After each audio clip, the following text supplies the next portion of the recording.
Hello, everybody, and welcome to the newest indoor adventure in Taking Strahd Seriously, Part 4. It is, of course, being run by the excellent Danae Keener, and we are very excited to bring to you yet another spookiest of Tuesdays. Speaking of the date, today is April 30th, 2019, and you are loved. And I know that there are a lot of people going through some really tough times out there today, so I just want to let you know that you're important to us. Not only as viewers, but as people. Even if you aren't here, you're still important. But if you do want to come and join us, and you're looking for people to hang out with, you can come join us Monday, Tuesday, Wednesday, and Thursday at 5:30 p.m. Pacific Standard Time at Indoor Adventures on Twitch. Or you can go to YouTube and check out the VODs there, or Podbean, and check out our audio cast either there or on Anchor.fm. And on top of all of these other things, guys, we also have a giveaway going on where you can win some excellent set of Die Hard dice. It was upside down on my initial show. We also have some Elderwood Academy custom spellbook coming in. It's still about 3 weeks out from actually arriving at my doorstep, so I can't show it to you, but it is similar to the one that LB's holding up in design on the outside. There are no pages in the one that I will be sending you, except maybe a handwritten note of appreciation, or like a picture or something. Who knows? Maybe you will inherit Reeves' cursed child photo that I found the other day in my stuff. Maybe you can get a picture of Reeves. Who knows? But I do want to be able to give you guys something for doing such an incredible job of getting us to 250 followers, which is really neat. So if you are interested in possibly entering, if this is your first time, or if you want to help spread the word about the giveaway, I've included a link in the chat and in the description of all of these videos and audio casts. So that's always good. And speaking of really cool, good stuff, guys, I know that we all saw the Sonic the Hedgehog trailer today, and things have been looking pretty worse for wear, but that won't stop me from trying to sell you merch. I don't know why I brought up Sonic. It's just really on my mind right now.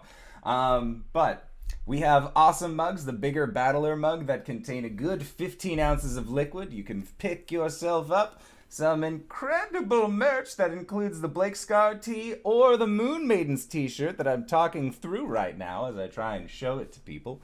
And of course, we also have some incredible wall art that you can get your hands on, including a variety of other goodies, such as tank tops, crop tops, sweatshirts that I am not wearing today because it is far too gosh dang hot, which is why I need all of this water that I have poured myself. But you can find all of that at bit.ly/adventure-merch. There is, of course, also a link in the description section below of the Twitch chat. So if you are watching here on Twitch, it's actually a really easy way to go and find our merch that way as well.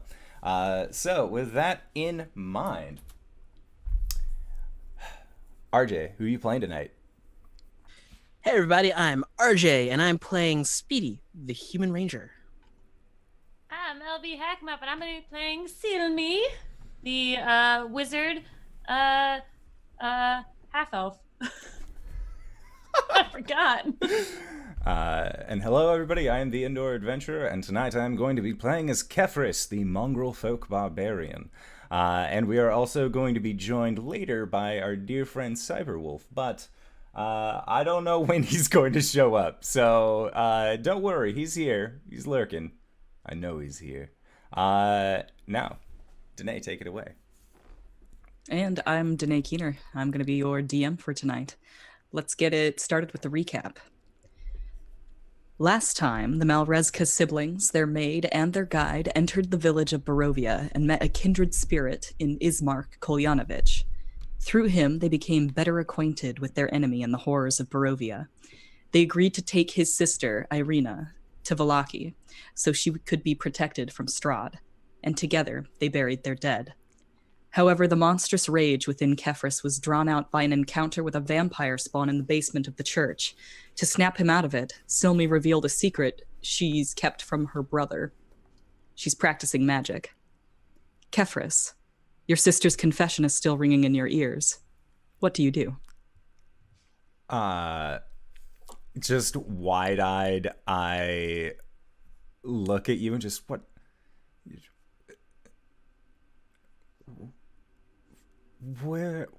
happened? How did I get here? You blacked out in the basement and went all ragey again, and then you woke up here. I mean, we had to snap you out of it a little bit. Speedy is hanging off of your neck right now. I think he's all right, Speedy. You can let him go. Okay. Are you feeling all right? That was the second time you've done this. I'm sorry. I could have sworn I heard you say something at the end there. I said a lot of things to get you out of your funk. What did you hear? That you were practicing magic? Magic? Well, how would I know how to do magic? And I look at the doorway. Is Maybell there? Maybell did come running as soon as she heard that there was a commotion inside the church, and she's just standing in the doorway, just sort of like, yes, what a perfectly ridiculous assertion. I'll look at Speedy and just, what was going on? What was I doing? How did I get here? It doesn't look quite like lycanthropy. You flew into a rage, and after the vampire spawn came up the stairs... Where is he? Did it escape? No, you walloped them pretty good.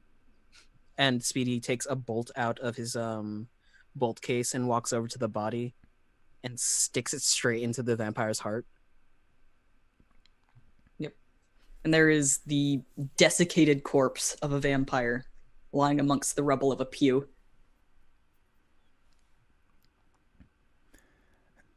Is the father there? Yes, he is there, and he is inconsolable. Just like he's alive. crawling towards the body, and he got knocked over, but like there's not a scratch on him. He's crawling towards the body, just my boy, my poor boy. I'm just going to kind of look around dumbfounded.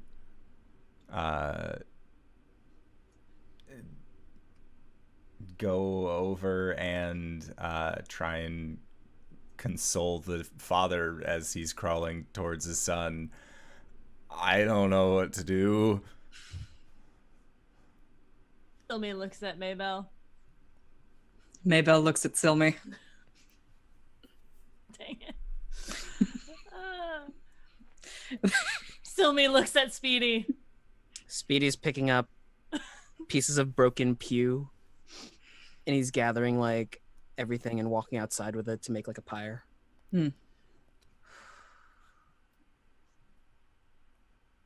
That's fair enough.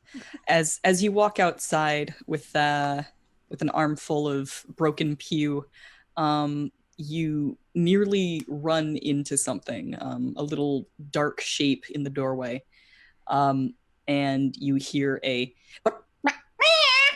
and when you look down, there's a very perturbed looking black cat, and it just scolds you for almost running him over, just like Speedy takes his foot and just gingerly hooks it underneath the cat's body and shifts it away. Not happy about that, but, just lets it happen.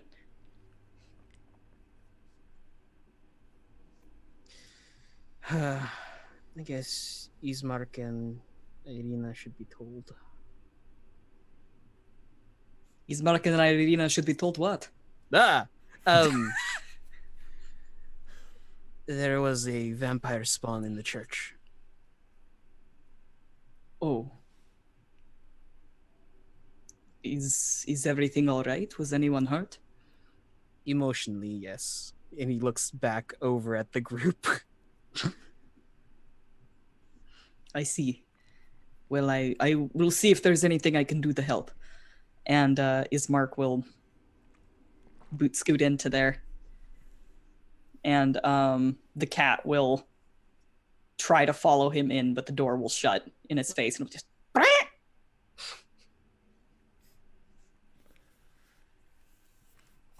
And Ismark will come in and sit down next to Donovich and will do his best to comfort the poor man. Meanwhile, outside, Irina will catch on to what Speedy is doing and help him out with that. The graves are all dug, buried. Everything is taken care of there. Silme's gonna pop her head out the door. Do you think we should be setting a fire with a vampire on it so close to... And she points up to the castle. Is it something he might notice? He's already noticed our presence here. Oh, good. Good. And she closes the door to the church. So we're gonna stay here tonight. No, we are not. Oh. Okay. We should leave, right? Yes? I'll follow your lead. All Kefris right. is just kind of like very much not all the way there right now. Right. Well, she'll take him by the hand and lead him outside, and perhaps keeping your hands busy will clear your mind. Would you like to help them? When you say keep your hands busy, he looks down and is reminded of the fact that he has gecko-like palms. And he just kind of closes them and nods and will go off just very quietly.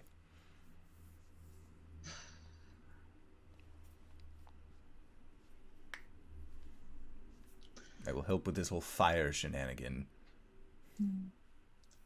Silme will take Maybelle's hand and squeeze it a little bit. Does this change anything about tomorrow morning? No, of course. I did promise you. But it seems like now is not a good time. We want to get somewhere safe, yes? Yes, that's a good idea. All right. Let us assist and perhaps get this done a little bit faster. Mm-hmm. And so everybody will get a hand in taking care of getting a pyre built. And there's plenty of shrapnel within the building to contribute to that. And meanwhile, this cat is just constantly getting underfoot and like fussing at you for almost running it over. Oh, it's so cute. What's your name? Then she'll just like squat down. What's your name, little one? And she'll like go to scratch him on the head if he lets him, or if he lets her. Oh, he do like the scritches. Oh, yes, and then get it under the chin too, right there. Mhm. Get both the fingers going. That's right. Oh, yeah. And then when you pull away, his tongue is sticking out a little bit. Oh, let's keep him. God.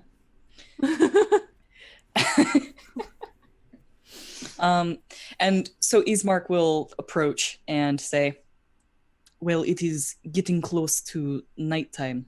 Mm-hmm. Mm. My house is open to you, as always. I do not recommend traveling during the dark. Right. Well, as long as we're not imposing, we could pay our way. Oh, no, of course not. It is my treat. My house is open to you. Perhaps we could buy you supper. We have food. And Irina kind of shrugs. All right.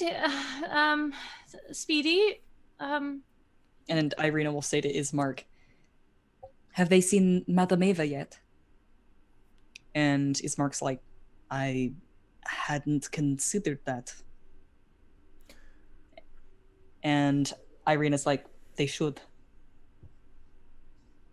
Would I know who Madame Eva is, being a Oh, Barovian? certainly. Yes. His Speedy's eyes narrow slightly. Of course. Kev? Who's Madame Eva? It is a custom here for outsiders to go and have their fortune read by Madame Eva. Those who see her tend to live longer.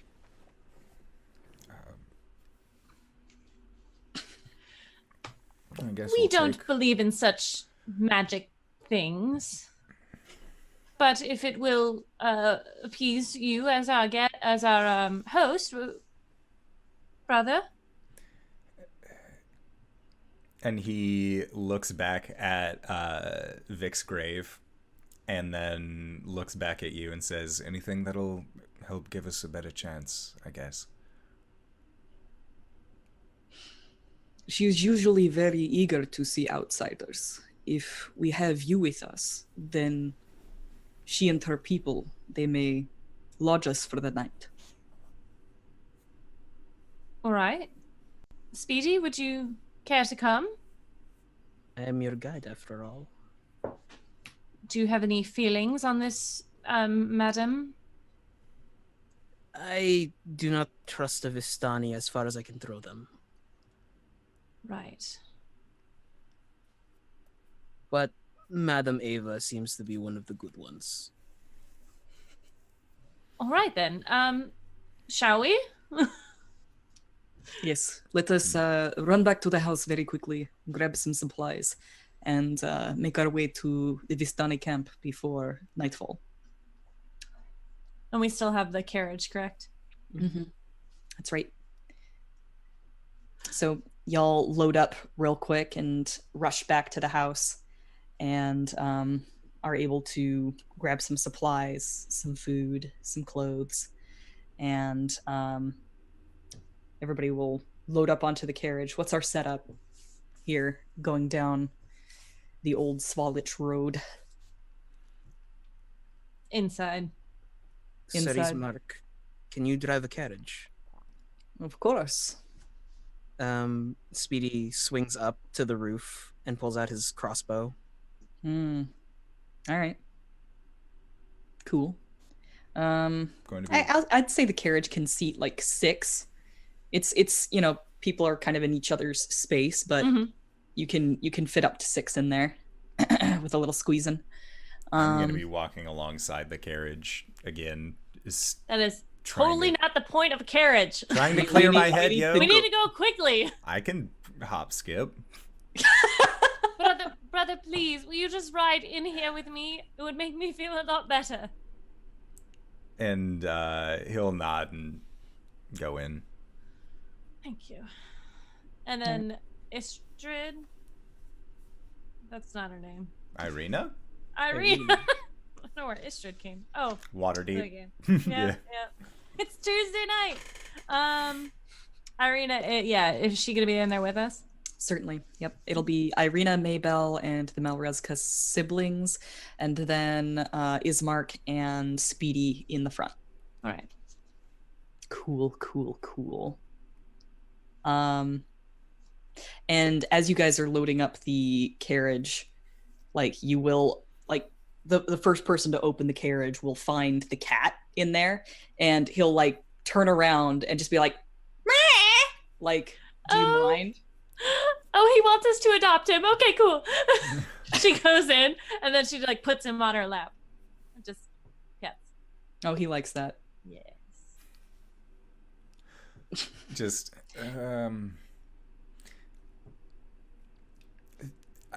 the words that Speedy gave us about how the animals of the land are eyes and ears for this devil that we're supposed to be running away from echoes in Kepris's head as he sees his sister just furiously petting this black cat. Giving him little bits of food. Oh man, you are his best friend. Yes. And he'll say, Where did this cat come from? The cemetery. Oh, He must have hopped inside when we weren't looking. Oh. We'll take him back tomorrow. Well, does he have like a collar or something? No, doesn't look like it. And who are we supposed to take him back to? Well, his home is a cemetery, I assume, and if not, he can find his way. Kefris, think of it this way. Cats are... You give them love and attention, and when they feel like it, they give you it back. So That's not really how that works. That's how it works with cats. Look, this is why we had Spaghetti growing up, and we didn't have a cat. He was such a good boy. He was a good dog. What happened? What happened to Spaghetti? He got old. Ah, it's a happier ending than I expected. Oh, well, that's usually what happens with dogs where we come from. And now we have Theo. He's kind of like a pet. He's our brother. He's not a pet at all. He's young. Oh, you have a brother. Yeah, I have another brother. Well, he's a half-brother. Half-brother. Mm-hmm. He's quite young, though. He's only about 10.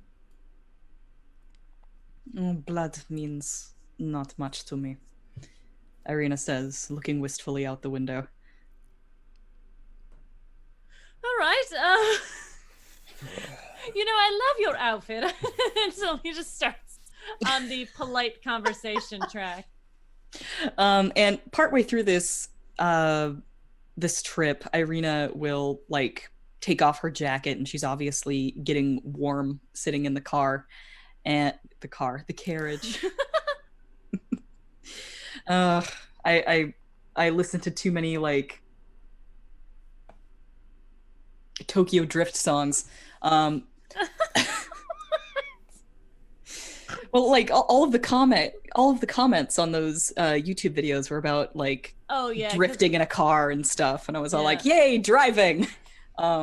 Anyway, back on track. She's obviously getting hot, and so she takes off her jacket, and it looks like she's taking off her scarf, and then finally she just rips it off and will take a fan and just kind of fan herself.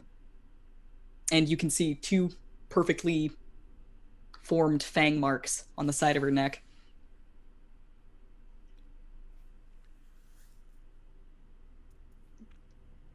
Your skin looks lovely. Do you moisturize?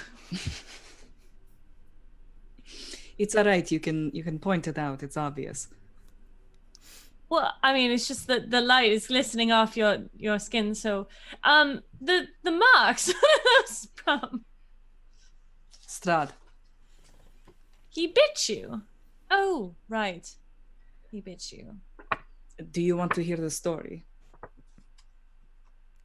I look at Kefris. Maybell, cover your ears.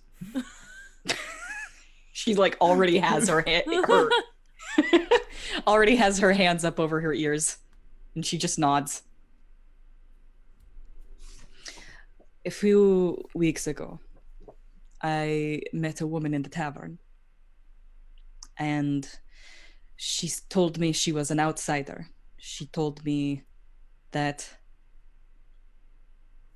she could help me to escape from this place. And I believed her. I was very taken by her stories of the outside world. But before long, she started calling me by a different name and becoming more insistent that I leave with her. I wasn't comfortable with that. But she became angry. And the next morning I woke with this.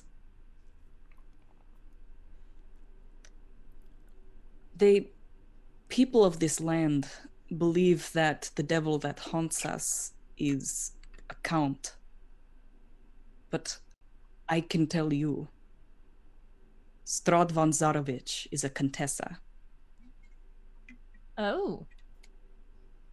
Oh. That does explain a comment I heard the other day. Or earlier today. It's been a long day. It really has. You're telling me. So, if you don't mind me asking, how does this process work? Are you now a vampire, or is it more of like a medical decaying of the body or changing of the body? I have done much reading on this. I think that if she wanted to just turn me, then she could have already done it. But it's like she wants me to want her.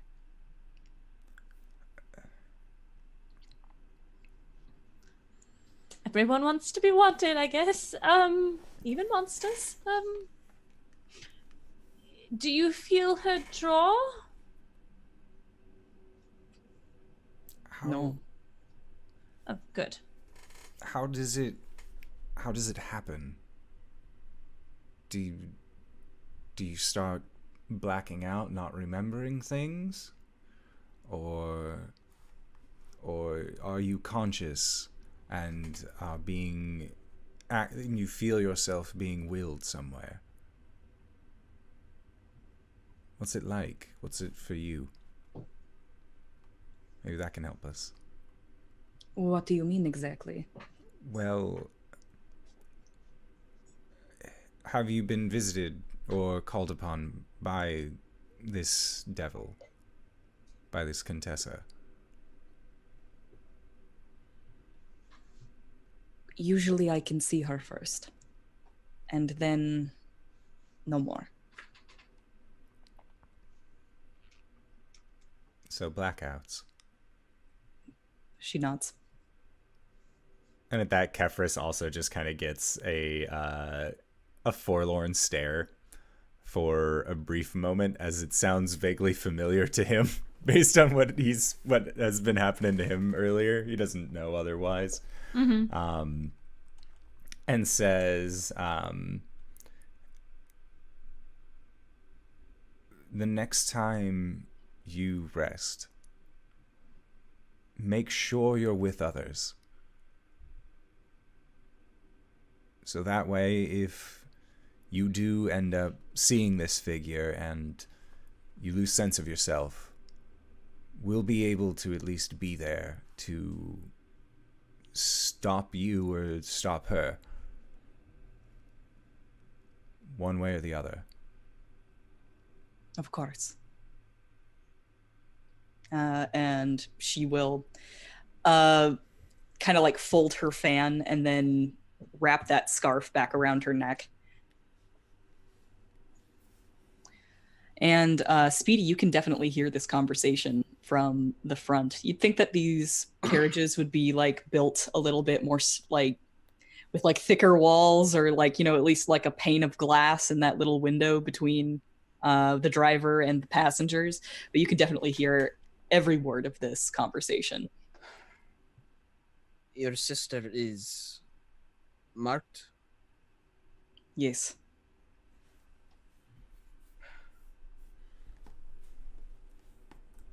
I might regret taking this job.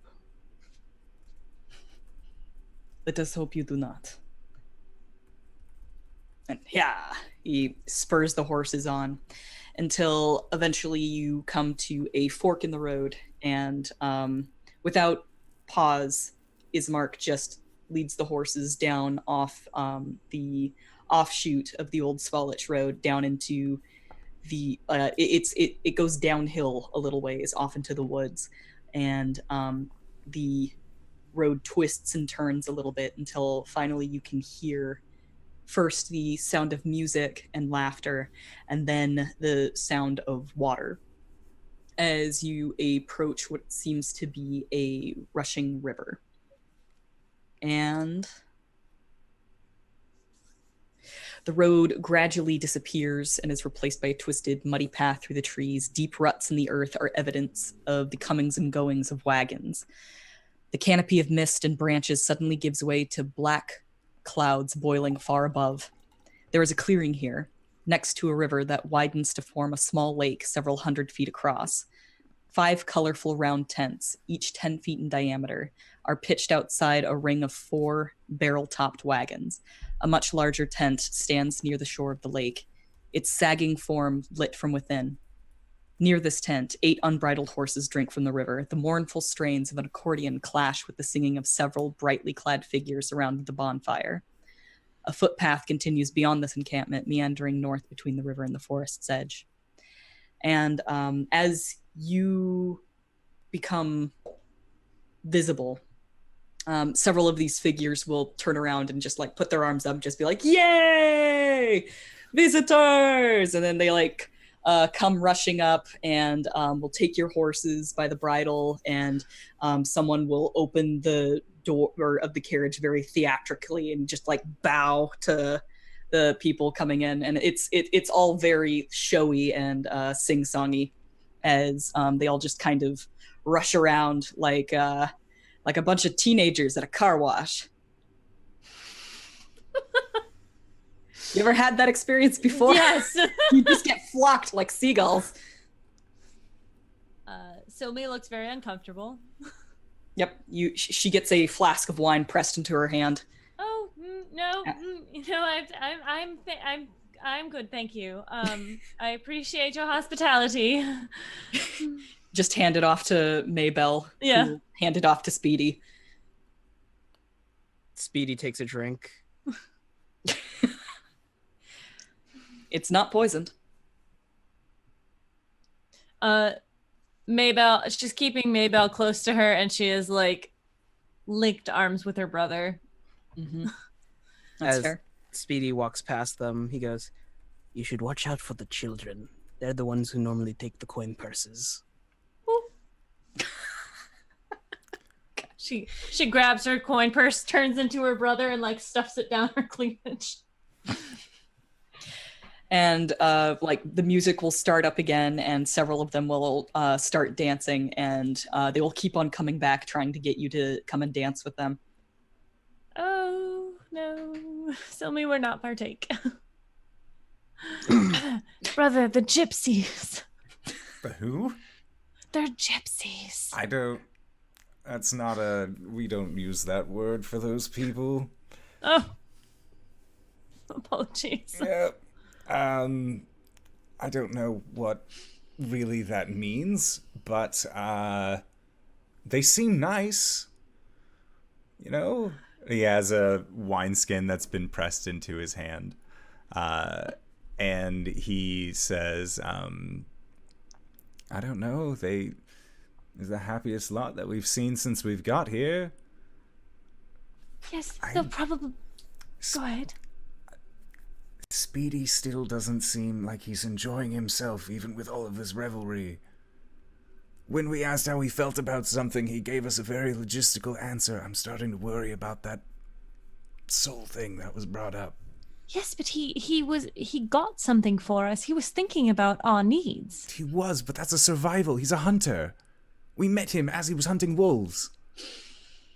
As you're having this conversation, Speedy is just standing like stark straight up as a couple of Vistani women dance around him with scarves. Maybe He has he's a just very not... solemn face. Maybe he's just, less colorful as us, or expressive. I'm going to give it some time, but if it comes down to trying to trust somebody with or without a soul, if that's how it's getting broken down, these people seem nice. Speedy seems nice.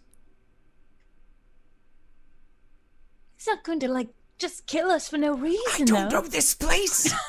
We had a man drop on me from the ceiling. Not even 3 hours ago, he turned his head around. He had his arms bent out like a spider. I'm losing my memories. Okay, all right, Kefris. Breathe in, breathe out. He just takes another drink of his wine. It's okay. We can discuss tonight. But now's not the time, okay? Okay. Let's just see And she- this Madame Ava. She takes his hand and, like, gives it a squeeze. We're in this together. You, me, and Maybelle. We're going to get out okay. Yes. Always. He squeezes her hand back. At this point, you see that Speedy has taken the hand of one of the women and is spinning her around, but he still has that solemn face on. She seems satisfied by this. Yep, exactly. Just give him a pair of maracas. He's ready to go. And that cat has hopped down out of the carriage and is just like stretching out and rolling around in front of the fire, just like letting the fur, letting the heat warm his fur. Words. I had entirely too much coffee. Who let me do this? And is Monster! and Ismark will approach that important-looking tent and will come back saying, Madame Ava will not speak to me, but she is interested in seeing you. All right. All at once? Yes, this is the way that it is done. So, Alright. only outsiders are allowed in? You might want to ask her. Either way. Maybelle, come here. She skitters over towards you. If we're everyone from this outside, as they're calling it, is getting a reading, you should be there as well. And you hear from across the campsite this reedy, dry, raspy voice say, Who is here to see me? Oh, God! It's the woman with the cakes! The pastries! That's not good. That is not good. And she like pokes her head out, and it's clearly not her.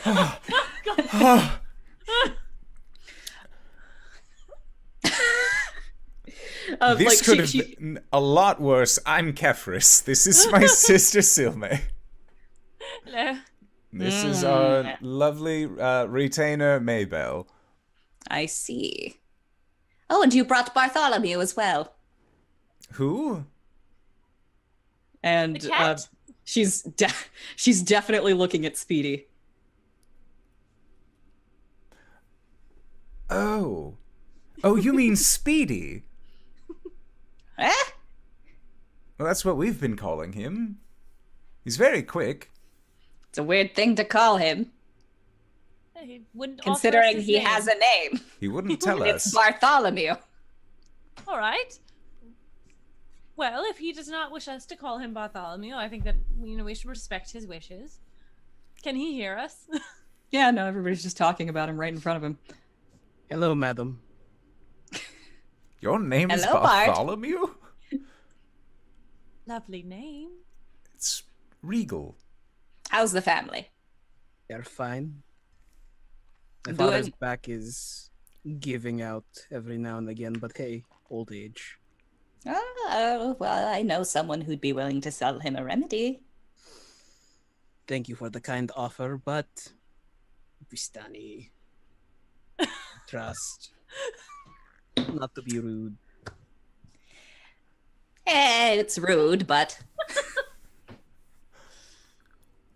Did you come to have your fortune told as well? Wow. I thought you only read the fortunes of outsiders. I read the fortunes of outsiders and those who would help them. But you must know, to help them is to oppose the devil. Why are you having so much hesitation on this part? My mother always told me, well, my family always told me, if you see the devil, do not raise a hand against them. Run. Run as fast as your feet can carry you. So, here we stand. And your feet aren't moving, so why are you hesitating? Because there is no devil in front of me, duh. Oh. He likes us. She nudges Kefris. Well, shall we? Is there a process to this? Do you require payment? Come. She'll turn around and that tent flap will flip. We Come follow. in here. Let Madam Ava read your fortune. This is quite fun. This is like a party. She sits down. Yep. And as you enter in, you can see that this is it's actually a pretty cozy place. If a little bit busy. She's just got like beads and jewelry and all kinds of different glittering objects hanging from the tent poles. And on the table in front of her, like you have to sit on a pillow in front of a really low table. She has settled on a nice big pile of cushions, and she has a crystal ball on the table, and she reaches out her knobbly little fingers and kind of rubs the crystal ball in a very like mystical way, and then she picks it up and puts it away. And then she starts shuffling a deck of cards. Now, I don't want you to get this twisted. I'm not telling you your future. Anyone that tells you that they can tell you your future is trying to get your money. Right. And she will put 3 cards. Oh, first I want to shuffle this up a little bit more. It's a deck of cards that I actually have. Take a trick of cards. Speedy has gone into the tent, but he's like leaning on the doorpost. Tent post. Madam Ava gives him an eye. And she doesn't say anything, but like the look in her eye definitely says, I see you there. All right. She takes 3 cards and places them in a row in front of her. And she says, I can only tell you the way things are and the way things have been. Okay. So, She just pats Kefris' leg. I will tell you the locations of 3 objects that will help you. Oh, okay. What? Help us with going home. Yes, Right. in a very roundabout sort of way. You need to understand. Strahd decides everything here. If you want to go home, you have to remove Strahd. Right. Silme takes out a notebook. So, 3 items. And she'll point to the first card lying face down on the table. this card tells of history. Knowledge of the ancient will help you better understand your enemy. And she will flip it upwards to let you see it. It's the 5 of Swords. And a very shiny card. The Myrmidon. Look for a den of wolves in the hills overlooking a mountain lake. The treasure belongs to Mother Night. And she will just push that card towards the three of you, as though like it almost in a dismissive manner, like that doesn't belong to her anymore. Mm-hmm. She points to the second one. This card tells of a powerful force for good and protection, a holy symbol of great hope. The Master of Stars, the Wizard. Look for a wizard's tower on a lake. Let the wizard's name and servant guide you to what you seek. She will push that card towards you as well. And there is one last card on the table. This is a card of power and strength. It tells of a weapon of vengeance, a sword of sunlight. The Five of Glyphs, the Druid. An evil tree grows atop a hill of graves where the ancient dead sleep. The ravens can help you find it. Look for the treasure there. And she will push that card towards you as well and start shuffling the rest of her cards. When you are ready to face Strahd, come to me again, and I will tell you where she is. I'm sorry, you said face Strahd. What are you expecting us to do? I expect nothing. I don't know the future. I can tell you the way things are and the way things were. You tell me what will happen by doing it. And then she just thumps her cards down.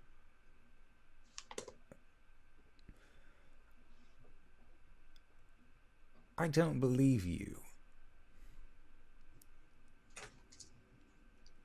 Oh? Everyone who comes here is from the outside. Everyone who gets these readings, I'm assuming that they die if we're here and they've been given help, but this Strahd is still in power. We aren't the first outsiders. That's what I've learned from you people. And everyone who comes here and gets their readings is said to go up against this devil herself. So if that's the case, how do we know that you're not just going to lead us into a trap? Into 3 distinct traps?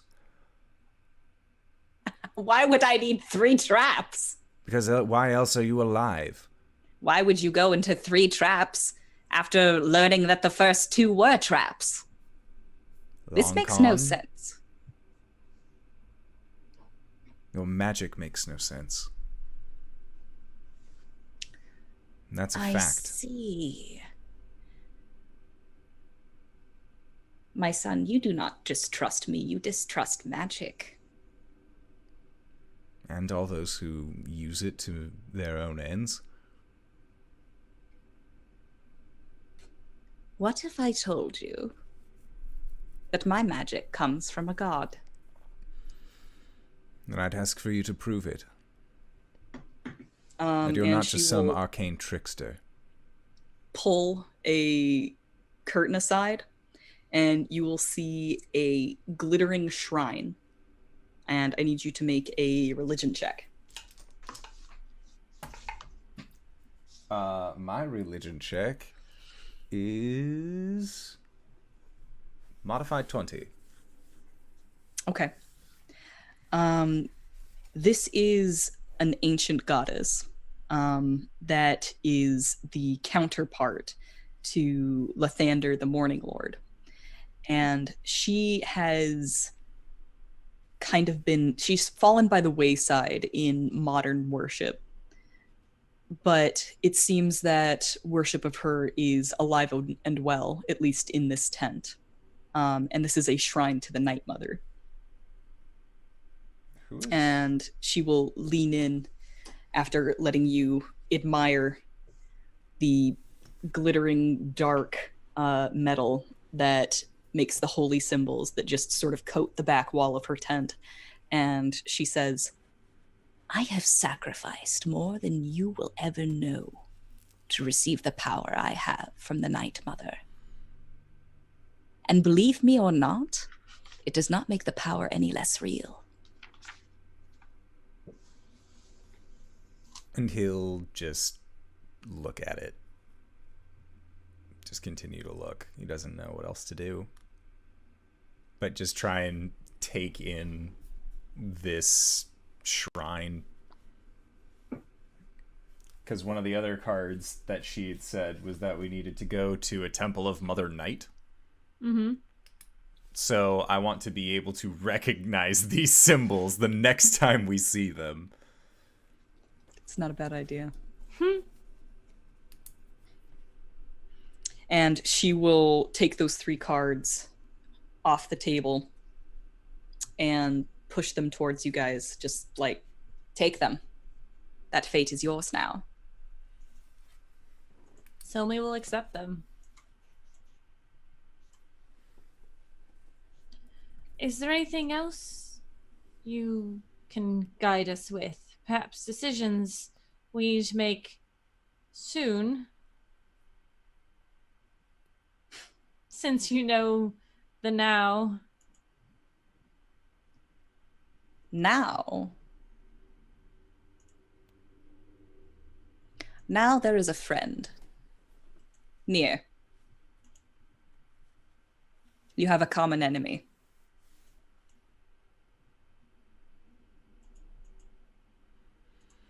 And I'm not telling you that because of the powers I have from Mother Night. I'm telling you that because I had tea with her. Oh. What? She kind of looks... Who? Her name is Billie. Oh? You might see her on the road. You have her cat. Oh.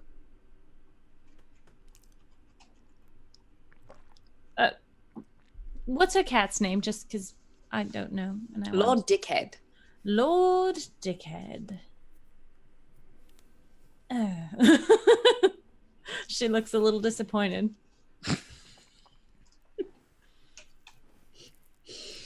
Rough.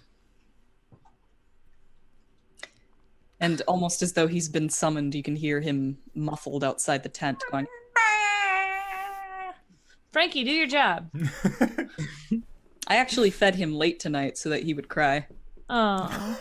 He did, but my microphone... My microphone is too good. It didn't pick it up. Aw. All right. This might be a good place to leave off for our first break. Is it a bit early? It is a bit early, but... When I say my first break, I mean the only break. The only one, because we don't have a second I break. did want a scene with the madam. Oh, absolutely. Then let's put that on the back burner. Yes. The siblings Malreska and Maybell will head out. Silme will give Maybell a look as they're walking out, and she's like, did you see him in there? Did you see the way he behaved? It's fine. I'll just tell him. It's fine. She doesn't say it out loud, but that is the look that she is giving Maybell. Yeah, well, like, Maybell is, like, gives you a look like, yeah, well, him not liking you for a little while is probably better than being dead on the road. And she doesn't say that, but that's what her look says. They're doing that thing from the Vine where they're just like... For all you audiocast listeners out there, there is a lot of visual cues going on right now. Yep, just like what happened right then. Eyes and gestures. Lots of eyes and gestures being thrown back and forth. So Maybell and Silme are on their way out. Does Kefris follow them? Yeah.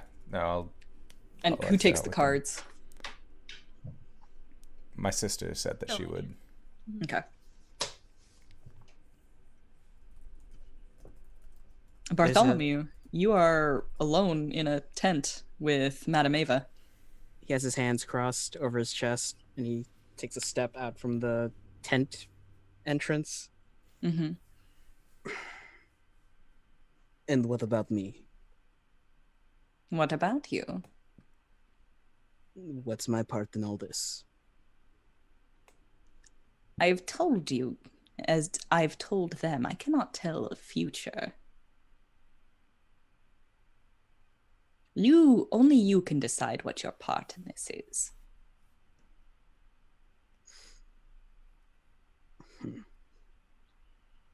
And even then, the only choice that you can make is that you have a part.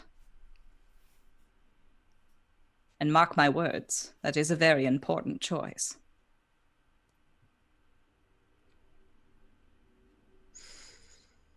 There's a few seconds of silence as he nods his head.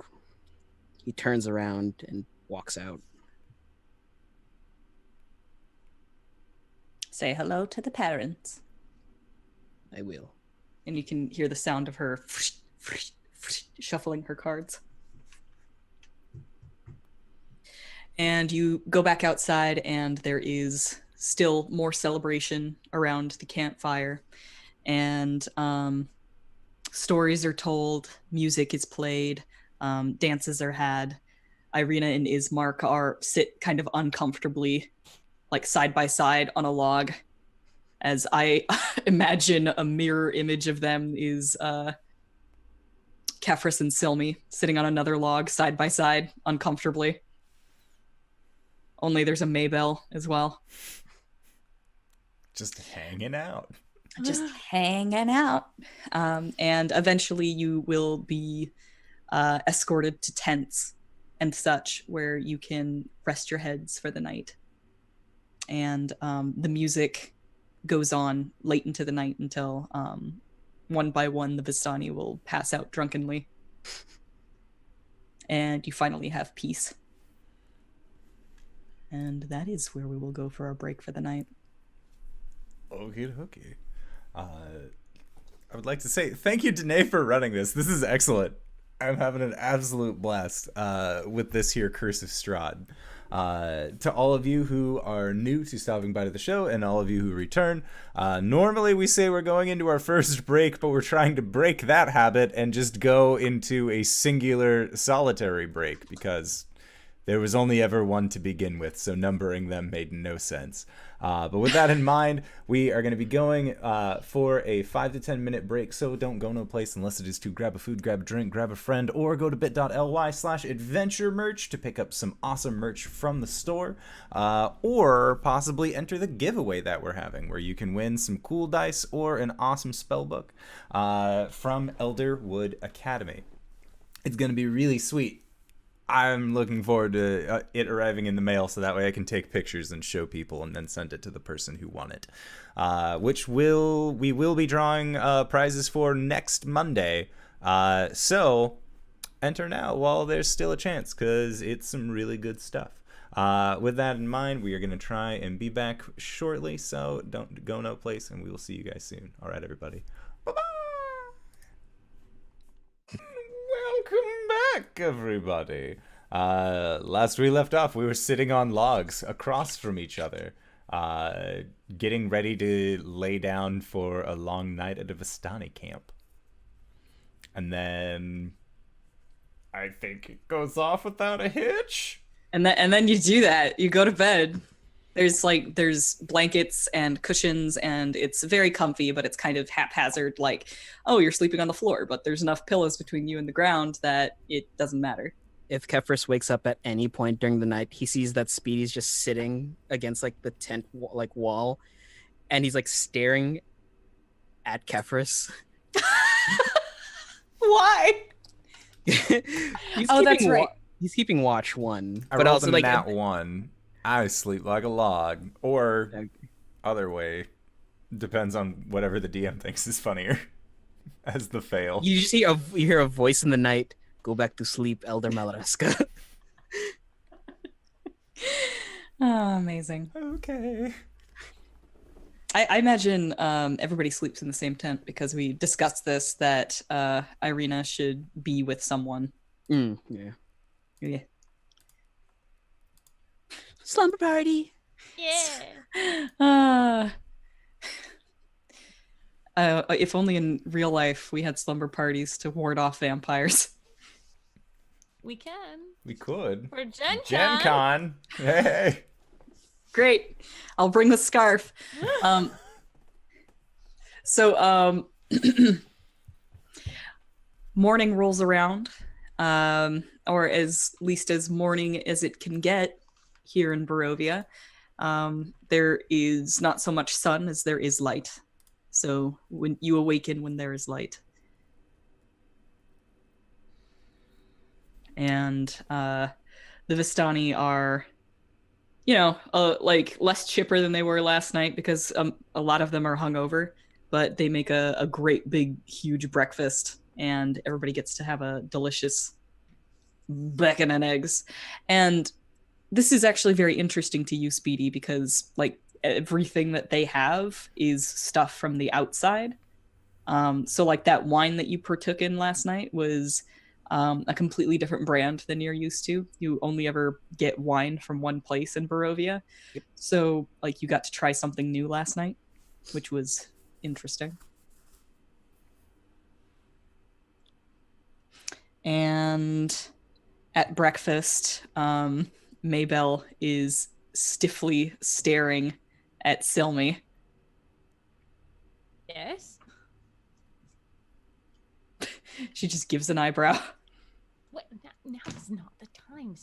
Are you? No, I'm not gonna do right here. We are in a tent with a lot of people right now. She's like right up to her face. We're in a tent with a lot of people right now. This is not going to happen right now. You promised. I will do it before lunch. I promise I will do it in the morning, and I will do it in the morning. What do you want me to walk off into the woods with him? Maybelle's gonna do something that she's only done a couple of times before. Uh-huh. And she's just going to very passive aggressively be very serviceable to you and just say, "Yes, Miss Silme. Is there anything else you need, Miss Silme?" She takes a breath. Is anyone else up in the tent? We were outside getting breakfast, I thought. Yeah. Yeah. Okay, so we are the only ones in the tent? Sure. We're in a tent now. Oh, sorry. I thought it was like directly after I woke up. I was like, are you kidding me? No. This was at breakfast. I'm sorry. Okay. No, okay. So she's gonna look over at Kefris, and she's gonna turn her back to Kefris so that she is looking at Maybelle in the face, and she's gonna say, "Are you guys gonna pull this with me right now? I'm gonna do this right now. I'm not sure what. I'm not sure if I know what you mean, Miss Silme.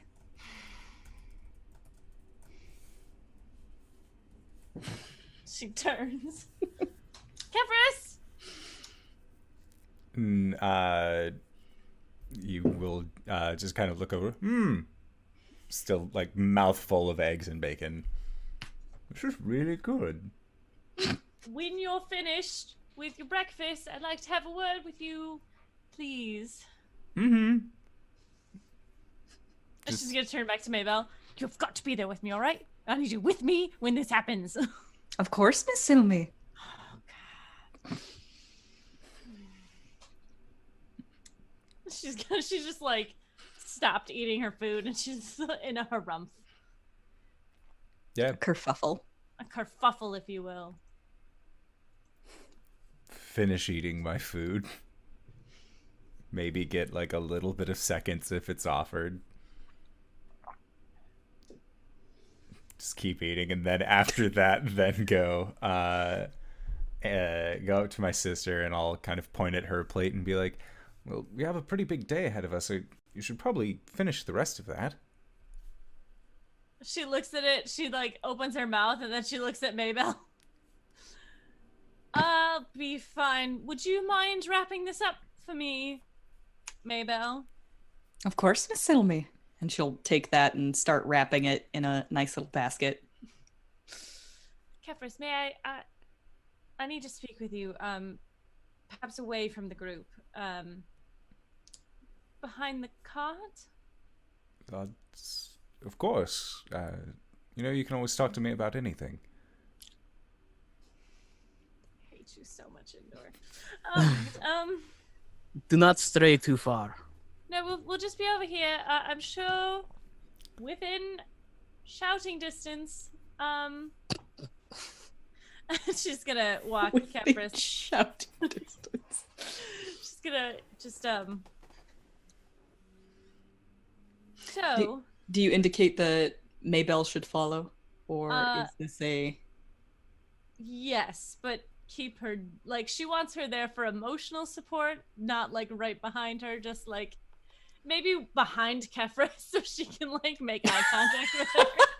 So that she can whack him over the head with a frying pan if he freaks out. Exactly. Okay.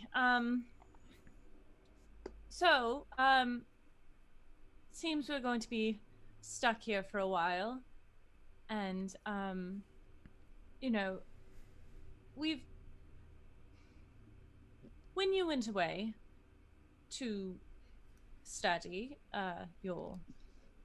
and she motions to his bindings, you know, I was left alone a lot, and, I, did a lot of reading, right? Like we yesterday when I knew that fact, you know, not all reading is good reading, but it does pass time. And he just nods. And well, after a while I found a couple books that were you know, in town, and I spoke to some people, and I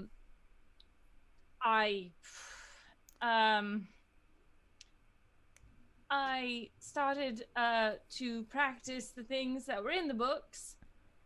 If what you do in your free time and with whoever you want to, I'm sure is up to you, but is this really the time to be bringing that up? Well, I don't like that there are secrets between, and she looks at Maybelle, I like that there are secrets between us because I don't, so after Father died, sorry, I'm just making a mess of this. Are you and Maybelle together? Is that what you're getting into? Is that what you're trying to say? I know how to do magic. You what? I have been practicing magic for years, and I can do it. There's just a moment of crestfall, and Kefris looks kind of down towards the ground, and he says, "What kind of magic?" Book magic. Arcane magic. Why? You know that's how Father died, right? Yes. But it's not all bad. And it's You're right. actually, There's divine magic. but I don't have that gift. And I don't either. But that doesn't stop me from not... When I went to school, wizards... The option was there, but it... For years, you've been doing this. Yes. Who else knows? Just Maybelle.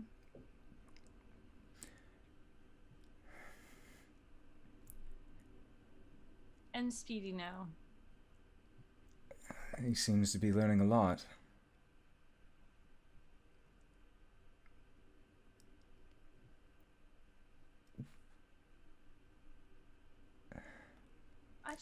And he just picks his head up and looks at you, and you can see that he's kind of squinting his eyes, and he has a smile on his face as he looks at you, and you can see that his eyes are wet with tears.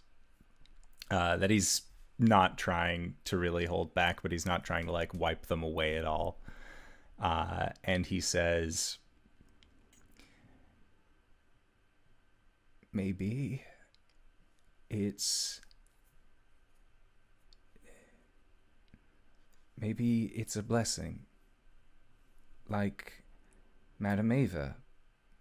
Maybe it is divine and you just don't know it yet.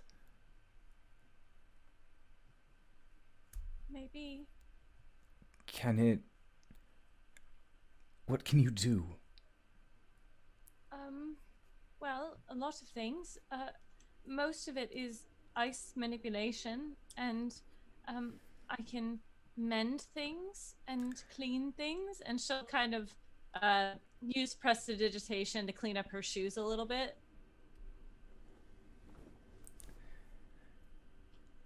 And I can protect people.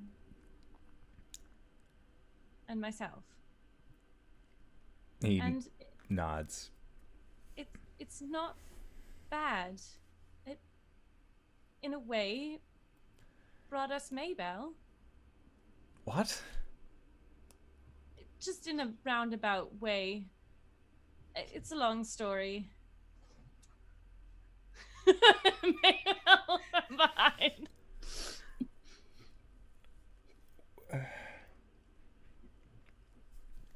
Oh, gods.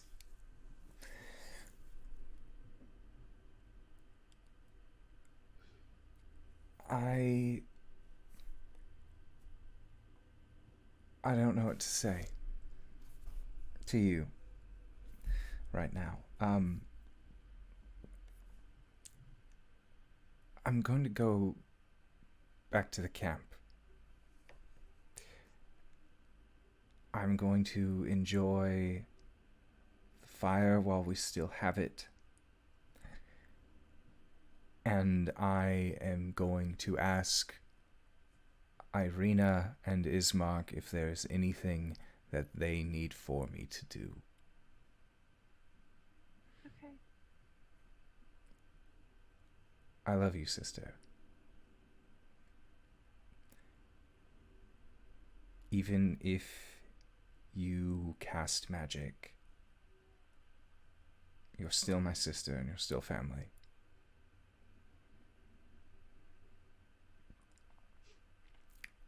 And he turns, and his knuckles are white. There's definitely some blood coming down from his palms, and as he's walking away, he's just kind of scratching his arms and pulling the cords at his arms.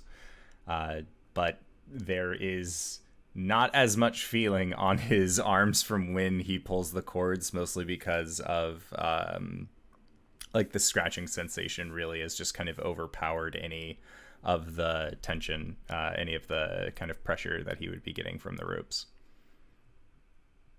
When he turns around to walk away, Maybell's standing there, and she'll kind of intercept him and grab his hands and just sort of clasp them in her own and just say, "You're a good man, Mr. Kefris." And he looks up, and for a very brief moment, his emotions betray him. And the smile that he has just wavers into just a very grim expression. And he says, "I try and be. That's what Father would have wanted." And then he just looks at Maybell, brings his hands down, and continues walking away.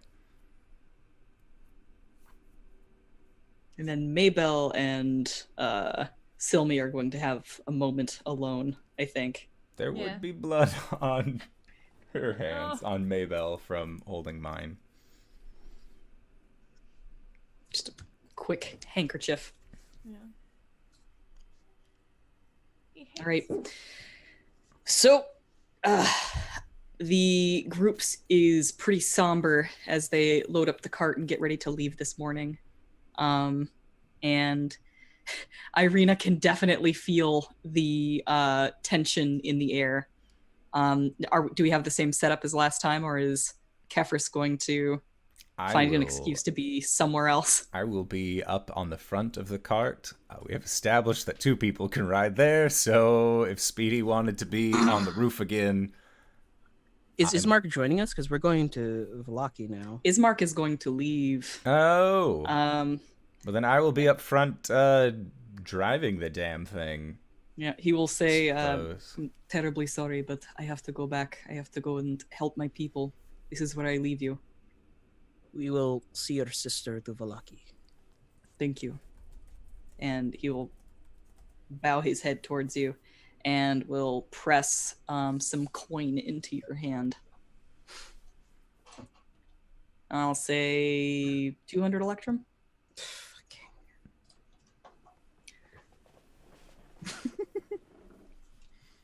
It's all right. Now that we know it's a 2-for-1. 10 gold. Makes sense. You're lucky I like your wings. I like to think of gold is like a $10 bill, and Electrum is just a $5 bill. Don't you bring down the value of a 5 by comparing it to Electrum? How dare you? Okay, fine. So as you're on the road complaining about how much you hate Electrum, It's worthless currency. to distract yourself from the much more prevalent concerns on your mind. I suppose it's Kefris and Bartholomew on the top of the wagon. I'd like to get a perception check from the 2 of you, rolling down the old Svalich road. The 5. He's a 5. That's 23. Ooh, nice. All right, Speedy, you get a pretty early warning to this. You first see smoke trailing across the sky, and you are able to trace that down to a place where the woods clear out a little bit, and there's a clearing there. And what you see in that clearing is a field, and in that field there is 2 figures. And one is on fire. What? There are 2 figures in the distance. I heard, yes. And one is on fire. What is the point of Electrum? Like, why can't there just be a standardized... I slap Kefris on the chest, and I point.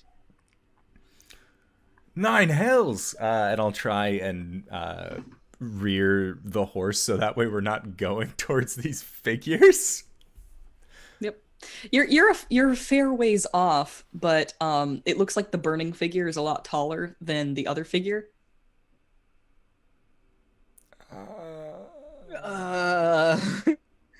You're from around here? What is this? Is this like a common custom? Is this how they welcome new people? Get your cards read and then see the man on fire? No, that is a different concept. Burning Man. What? Have you ever been to Coachella in the Dale Lands? Yeah. We're Speedy- totally the kids who would go to Coachella, by the way. Sorry. Inside the cart, Silme, Lord Dickhead was sleeping peacefully in your lap when suddenly his head pops up and he kind of does like that cat activation noise. He's like, and he will stand up and jump between you and Maybell up through the window. And Kefris and Speedy, you'll see a black cat jump out of the window between the 2 of you and hop across the horses and down onto the road and just start like doing that little kitty trot down the road. Just like Oh, He's Dickhead, going- no! he's going meh as he's bouncing along. I think that was what the madam was saying earlier. So, follow the cat? Hopefully. You can hear it. Okay, just have my maul nearby, and then giddy up. Just do the thing that makes the horses go. Yes, Indoor doesn't know much about horses. Kefris also does not know much about horses. Why is Kefris driving? We don't know. And so as you approach these two figures, Connor, I'd like you to describe your character.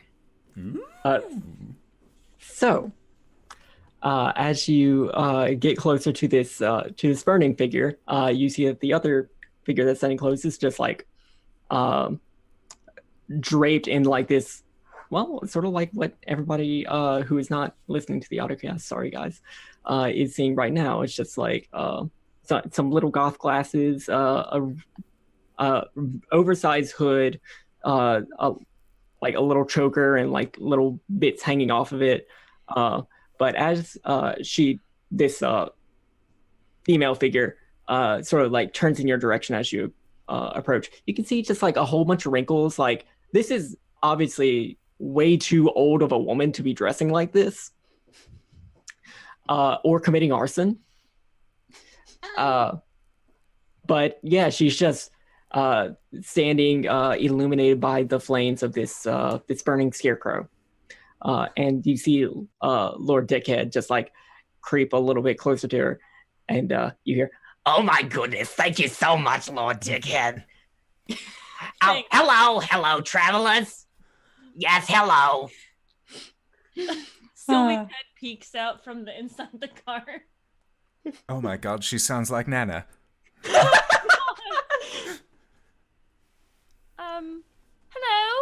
Hello. Hello. Sorry. I see we return your cat to you. He was very nice. Oh, that's good. You went and talked to Madame Ava, right? You already talked to her? Yeah, mm-hmm. Mm-hmm. Oh, good. Are you heading up to the windmill? Is that a thing that you're doing? No, we are going to Vallaki. Oh, There's a windmill here? yeah.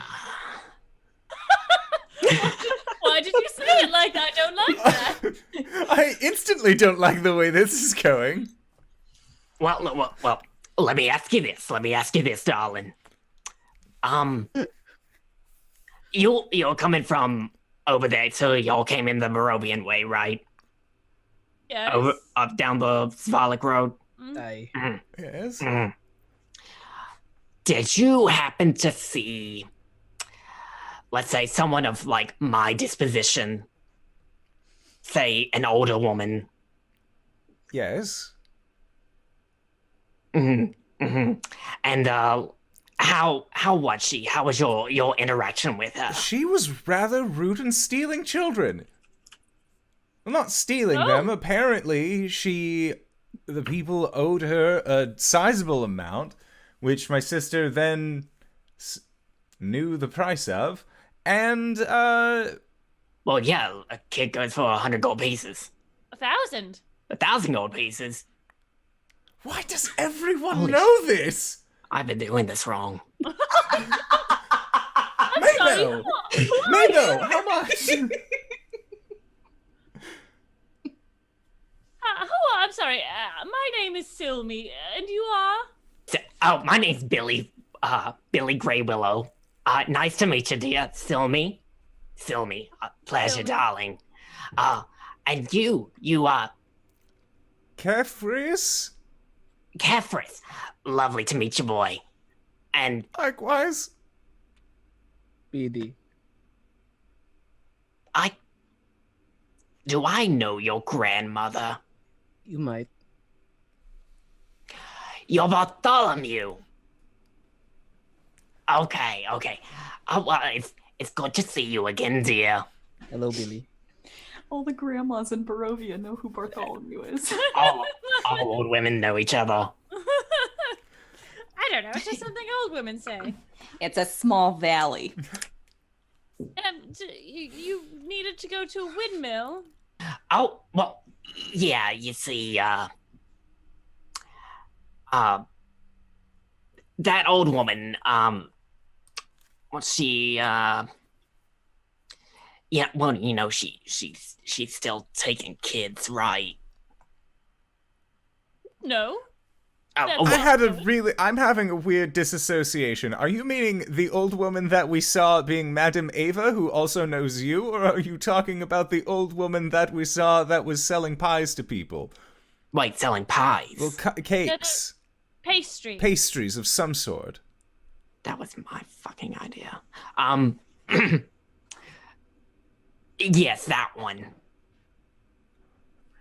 So, I mean, you're the new outsiders in town, right? That's something that you would want to deal with, right? Saving kids and everything. That's what you people do, right?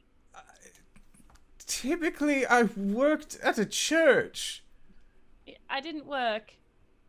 But if there are children that need our assistance, we will assist. And she looks at her brother like, dude, what the fuck? No, like, we'll help save the kids, but...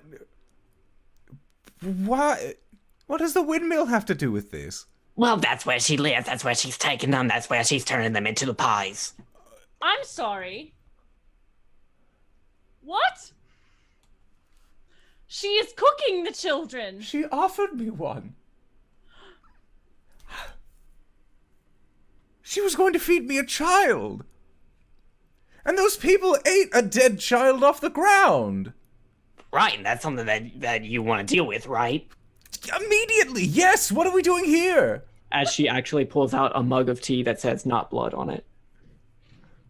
I also imagine that she's wearing the same Let's Make Magic t-shirt that you're wearing. Let's make a deal. Oh, let's make a deal. I thought it said Let's Make Magic. Probably. Again, something that she is way too old to be wearing. Hey, you can wear whatever you want at whatever age, people. Yeah, There she you go. She looks like she's 90. Well, while you're noticing this, you can also notice that the burning figure up on a stick next to her, which is now kind of falling apart, you now recognize this as a scarecrow. Tradition? What? Well, I don't know. They sent us to go play cards, the old woman, last night, and now we're told to meet this lady. Is this something that all of us outsiders go through? Yeah, it's sort of just like a hazing thing. A misting thing. We call it misting here. Oh, very clever. Why 1,000-yard is it stare. on fire? Uh-oh. What? You What? froze for a brief moment. Oh, sorry. What? Why is it on fire? I mean, it was the easiest way to, like, hail you over. She's not wrong. It did work. So, children, going to save them now, yes? Yes. Windmill. All right, you'll obviously have transportation getting over there. Would you mind if I rode with you? My legs aren't what they used to be, you know, dear. There's room inside. Yes, of course. Please join us. Just as girls. Maybelle will hop out and open the door for Billie and help her up as she looks ancient. Oh, thank you so much, darling. Oh, what's your name? Oh, Maybelle. Maybe. Thank you so much, darling. And She just come out. progressively gets more and more red the longer attention is paid to her. And then Billie sidles in and makes herself comfortable right next to Irina, who's just kind of giving her like these huge eyes. You tell the future too. Not per se. I mean, people don't really. Look, if somebody's asking you to tell their future, then they're really just after your money. That was a test, and you've passed. Fantastic. Speedy, shall we? Your brother has the reins. Why do I have the reins? You seem like you are so much better at this than I am. I don't know. You just took them and you were like, yeah. He was very distracted at the time when he did it. Speedy just takes the reins. And Speedy, as you're coercing the horses down the road, you remember that you have some documentation regarding a windmill in your pack. He shifts in his pack. One hand, hands it over to Kefris. I can't read and drive at the same time. That's not safe. He's not safe and against the regulation. Kefris, Speedy hands you a deed to a windmill.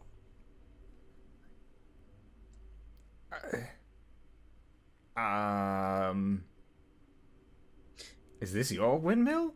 Are you? No, it Speedy, was... if you're behind grinding up children and putting them into pies, you need to tell us. Elder Malreska. This was a deed found in that house that we were nearly killed in.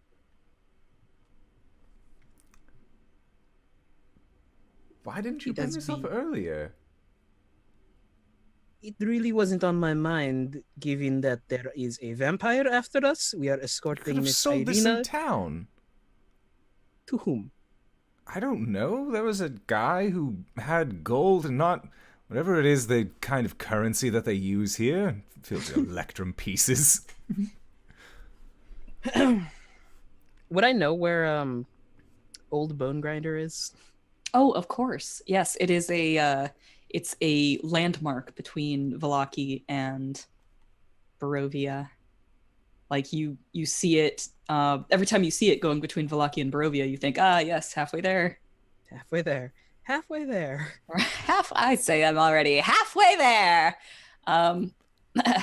Meanwhile, inside the carriage, Irina will introduce herself as Maria to Billie. And it seems that she's pointedly trying to keep her identity secret to any strangers. Oh, of course. Billie, pleasure to meet you. Yes, it's good to meet you as well. You said that they are eating children? If I know anything about what's going on in that windmill, then yes, they are. Well, I don't think they're eating the children. I think they are baking the children into pies and then selling them. That sounds terrible. Yeah, a horrible thing. Whoever came up with that is. Sorry. Slow turn to Maybell. And I'll just be petting like Lord Dickhead.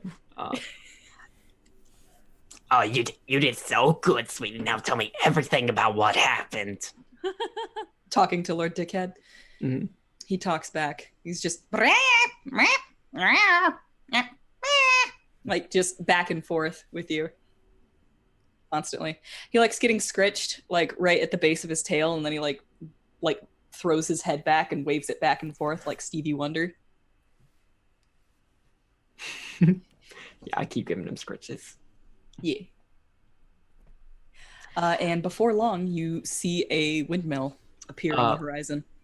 Wait, Alright, I got the So- actor. Hold on. so whenever Baby. Aw. Oh, That's- really? Best voice Oh. actor. Yeah. So you do magic? Me? Well, yeah. What? Who told you that? Well, Lord Dickhead. Yes. Yes, I have dabbled in some magic. Yes. Oh, so you're still learning. Yes. Always, just I only know a little bit. Oh. I mean, it's always great to start your studies early.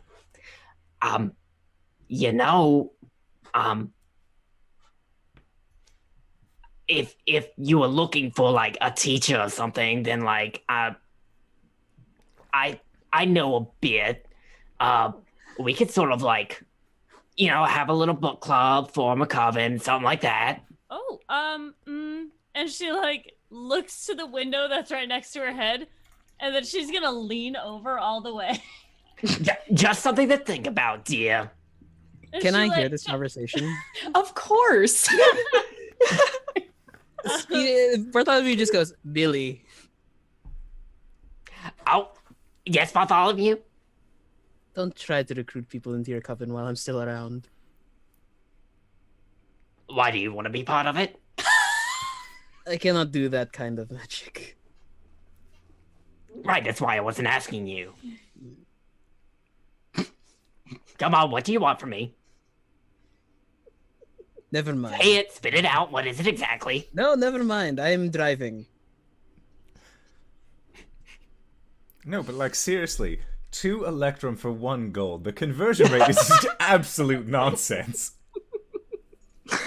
Oh my god.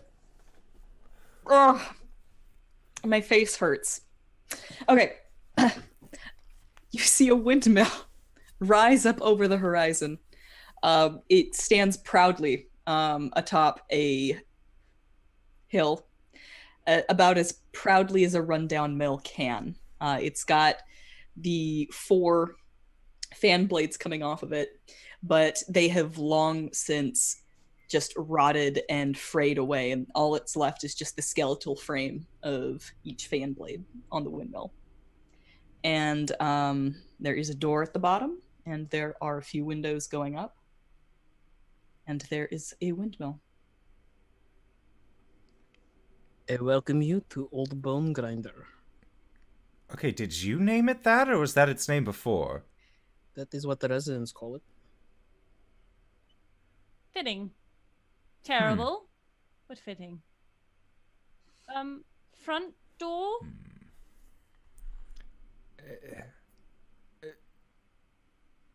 Billie is... Did you live with anyone here? You said the other hags lived here. Yes, the hags live here. I did not live here. And you say other, how many are we looking at? 3? But 3. you know that Morgantha is actually away right now. She hasn't returned from her most recent outing. 3 of them live here. If you saw Morgantha like last night, then she probably wouldn't be back now, but we still have to deal with... What are their names? Ophalia Wormwiggle Ophalia Wormwiggle and Bella Sunbane. and Bella Sunbane. That second one wasn't so bad. And what are they capable of, if I may ask?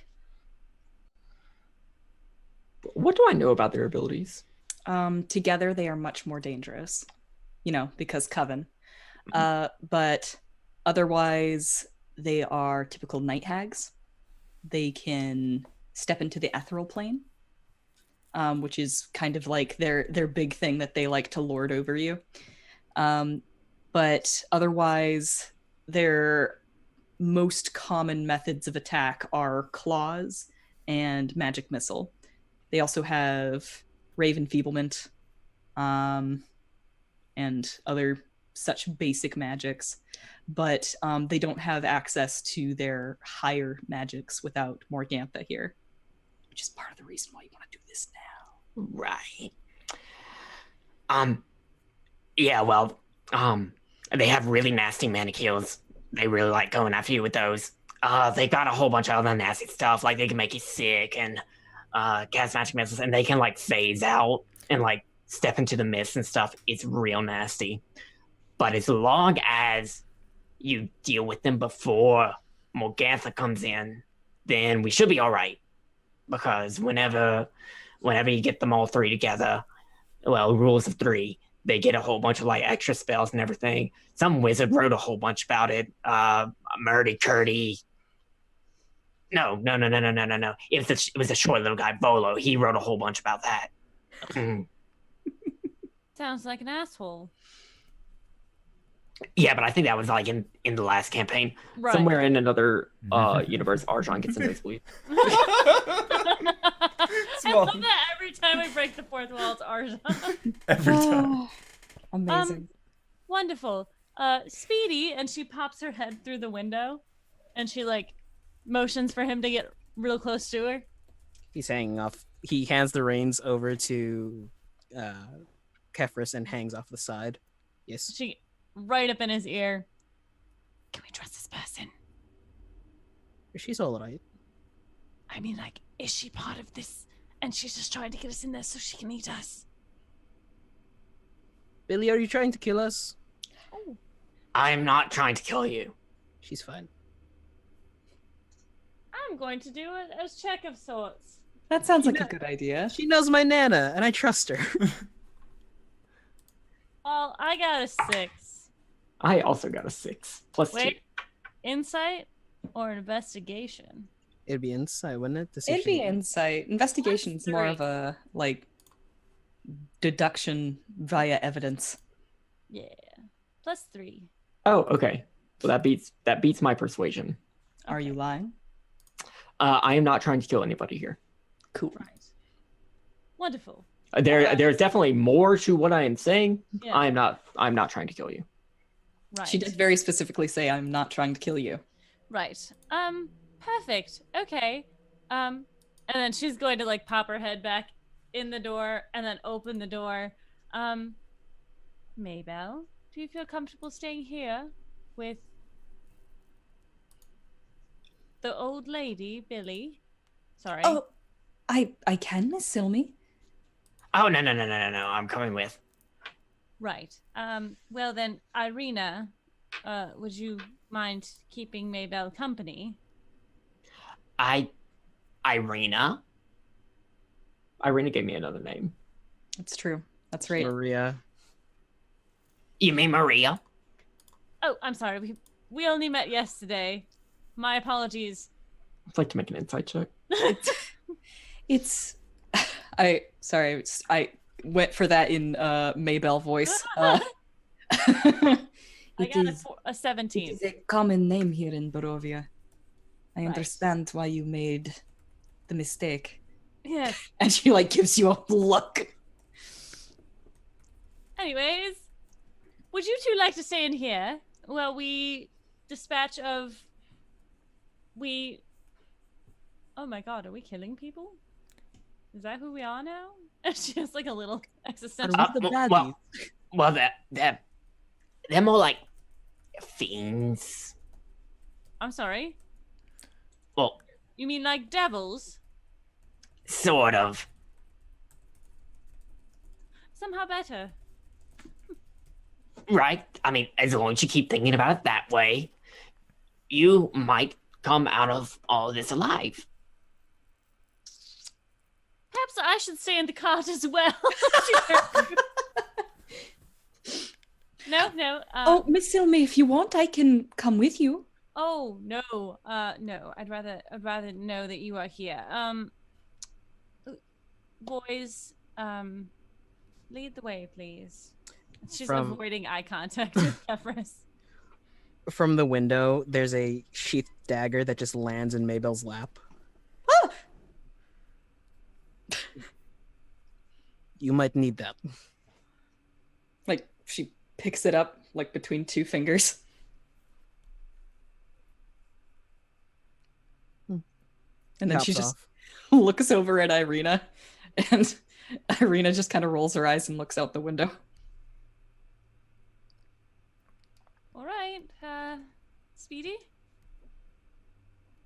Guns blazing. I've never stormed a keep before, so Well, neither have I. So we wing it, I guess. okay. How are you going to approach this? Malls out. Speedy disappears for like a few minutes as he circles around the windmill to see if there's any Okay. other points of entry. There is a window at the four cardinal directions. There is two windows going up. So like there's a door facing south, and then there's a window above it, and then there's another window above that. And then like as you go around, there are four sets of windows around the windmill. Aside from that, there's one door to enter. Elder Malareska, break down the door, and I'll start shooting in through one of the windows. I mean, we could just see if it's unlocked. And the windows are glass paned. True. I'll just try the front door. All right. You find the door unlocked. Just open it up and push the door open. All right, you creak it open, and the first thing that you notice is that you can hear the sound of chickens clucking and toads croaking. The ground floor has been converted into a makeshift kitchen, but the room is filthy. Baskets and old dishware are piled everywhere. Adding to the clutter is a peddler's cart. No, there isn't. There's not a peddler's cart there. A chicken coop, a heavy wooden trunk, and a pretty wooden cabinet with flowers painted on its doors. The sweet smell of pastries blends horridly with a stench that burns your nostrils. The awful odor comes out of an open, upright barrel in the middle of the room. Warmth issues from a brick oven against one wall, and a crumbling staircase ascends the wall across from it. Shrieks and cackles from somewhere higher up cause the old mill to shudder. Speedy's gonna go to the barrel and look inside quickly. All right, as you go to look into the barrel, you step on something that kind of cracks, and when you look down, you see that you have stepped on a small bone, and you recognize it as human. But inside the barrel, there's just this black, goopy ichor that just kind of lets off a warmth and a horrible stench. Best not to look too hard. I don't know if I can do this. Oh, it's for the kids. It's for the kids. Okay, good. Yeah, and Kefris is just... Did Billie come with us inside? Oh, yeah, I'm right here, darling. Okay. But where you look, there's nobody there. Okay, just... Okay. I hate magic. I hate it so much.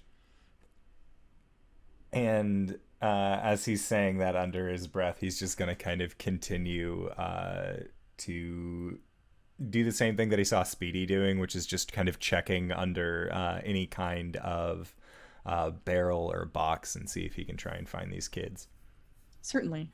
Give me a perception check or an investigation, whichever you'd like. I'll do perception, because I'm... Actually, investigation works better. 18. 18? Yeah. Nice. I'm like, some people have a higher intelligence than they do a wisdom. I am bad at both. You do not find children in here. However, you lift a crate and a couple of bottles fall out.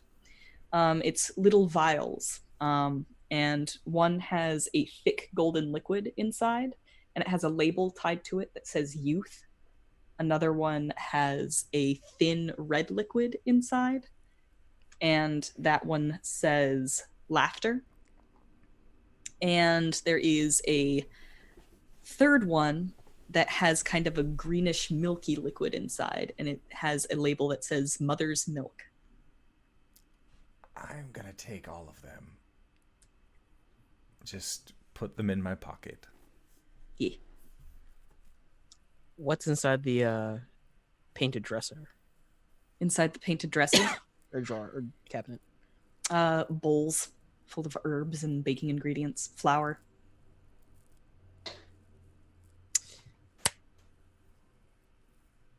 How much flour? Like a good like burlap sack full. Why do you have that look on your face? What? You looked, dare I say, excited for a moment? You are mistaking me for my player.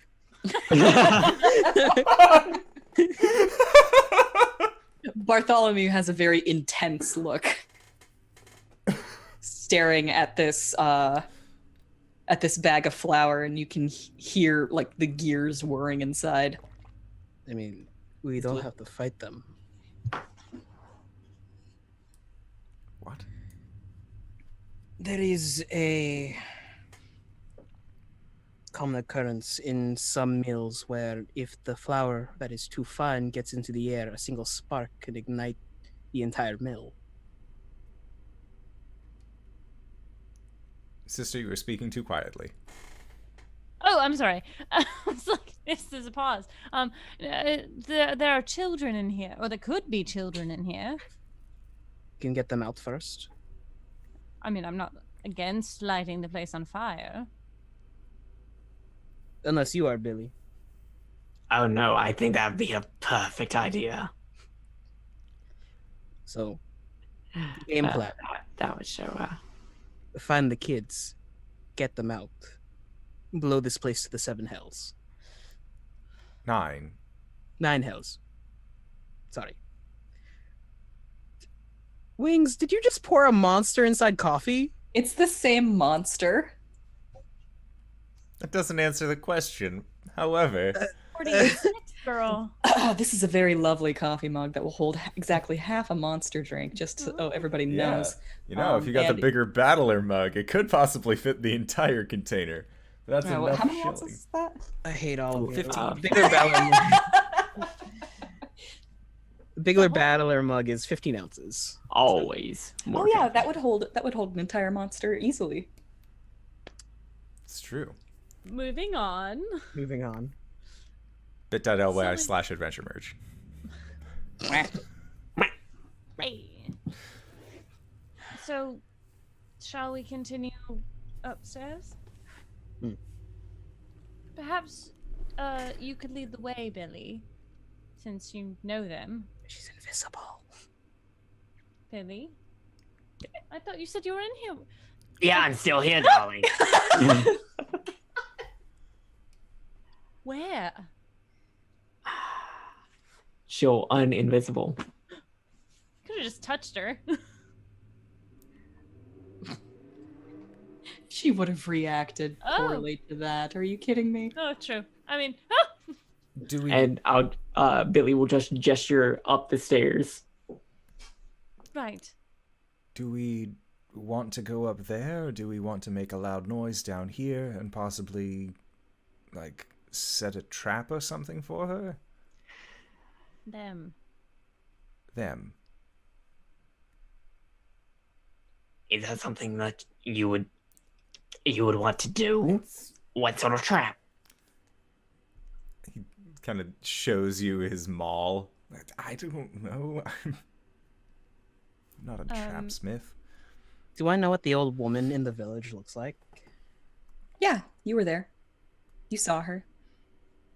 A ratty nest of gray and white hair, hunched over. It's a trap you're looking for. Maybe I could. And he, like, stands for a second and then wipes his hand over his face and slowly changes into the old woman. How did you do that? I hate it so much. We all have our blessings. DM question. Mm-hmm.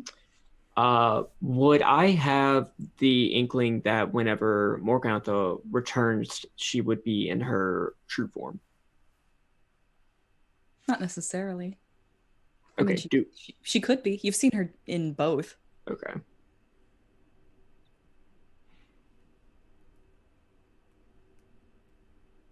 Okay, then this would be fine. Just going to go over and kind of like hide behind a barrel, I guess.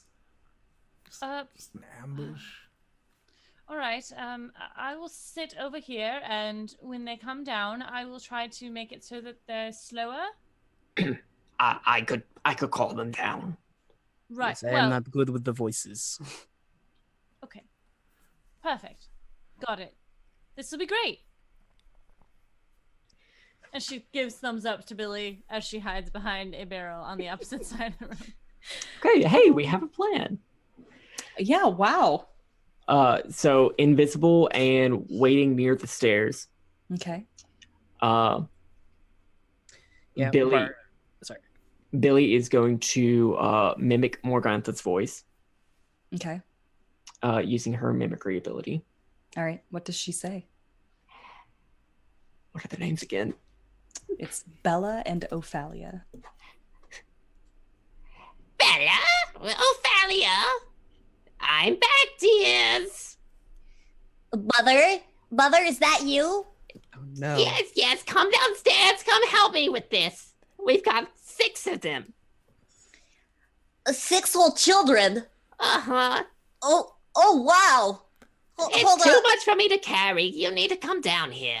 Come on, Bella, let's go. And you hear a trump, trump, trump, trump, trump, as there are the pitter patter of little hag feet coming down the stairs. No. I don't want to do this anymore. And down the stairs comes Billie, you recognize, Ophalia Wormwiggle. And she has kind of like round, rosy cheeks and little squinty eyes. And she's younger than Morgantha is, certainly. And like her hair is pulled up in kind of like it pulled up and wrapped in a little triangle that sticks up straight from her head. And she's got black hair, and she comes down the stairs, and you can hear her sister following after her. And her sister has kind of like an old woman's face, but huge bright blue eyes and long, beautiful blonde hair. And the eyes are full of youth and vibrance, but the rest of it's kind of like offset by the fact that the rest of her face is just so old and ugly. And so the two of them are coming down the stairs. I hate everything. Where exactly is everyone here? I should probably have some stealth checks rolled. Got it, dude. Let the iron dice decide. I am near the stairs, but am invisible. Yeah. Bartholomew standing next to the fire. Okay. And I was also standing next to the fire on the other side of the stove. I was. On the other side of the stairs, right? Sorry, you cut out. I heard something teen. Oh, 19. 19. Okay. I got a 4 because I was crouching behind a barrel with a maul. All right. And Speedy is disguised as Morgantha. So Ophalia Wormwiggle comes down the stairs and she goes, Oh, Mother, look out! There's someone behind you! Frostbite! I guess we should roll initiative. Which has yet to work. Might I just say. Oh, I had a weird moment where I was going to write down everyone's initiatives. I don't need to do that. Oh. Yeah, that's not you. That's me. I know, this is great. 22. All right, 22 for Speedy. 5. Are these like child hags? No, she just has a childish voice. Okay. 16.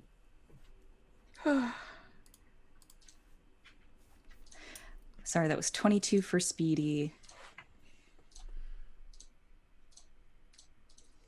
No, my initiative isn't working with me here. It's because my numlock was off. 22 for Speedy. What was it for Billie? 16. 16. What was it for Kefris? 17. 17. And Silme? 5. 5. Alrighty. And I sort. Okay. Now we gotta keep straight what's going on here. Billie is invisible. Speedy is disguised as Morgantha. And Kefris is seen, and Silme is still hidden for the moment. And at the top of the round, it's Speedy.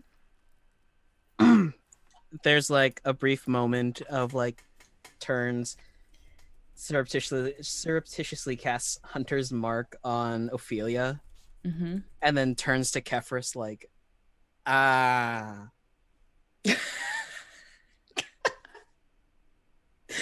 I don't know. That sounds like a performance check. No, Or it's deception. it's very flat. Oh, it's flat and fake. Okay. Don't both Great. of those spells require concentration? Disguise self does not. Oh, Wow. learn something new every day. Lucky. All right. So, do you want to like have like an action queued up or anything? Well, is this a surprise round? Because like, It's not necessarily a surprise round. so my turn is gonna be casting Hunter's Mark because I mean, afterwards. technically, Or is Hunter's Mark a bonus? Silme and Billie are still hidden, so they could have a surprise round if they wanted. Hunter's Mark is a bonus action. Yeah. So it's like, there's like a crossbow bolt that flies out of the side of Morgantha. Okay. So, does a... How much does this do? Does a 17 hit? Yes, actually, exactly. 26 plus 3, 6, 9. Jesus Christ. 14 points of damage on the first attack. All right. And then I attack again. Blue Stalker, baby. 12, 19? And 19 will hit. 3, 4, 5, 6, 7, 8, 9, 10. 10 points of piercing damage on top of that. All right, and you're attacking Ophalia. Yeah. You did Hunter's Mark, right?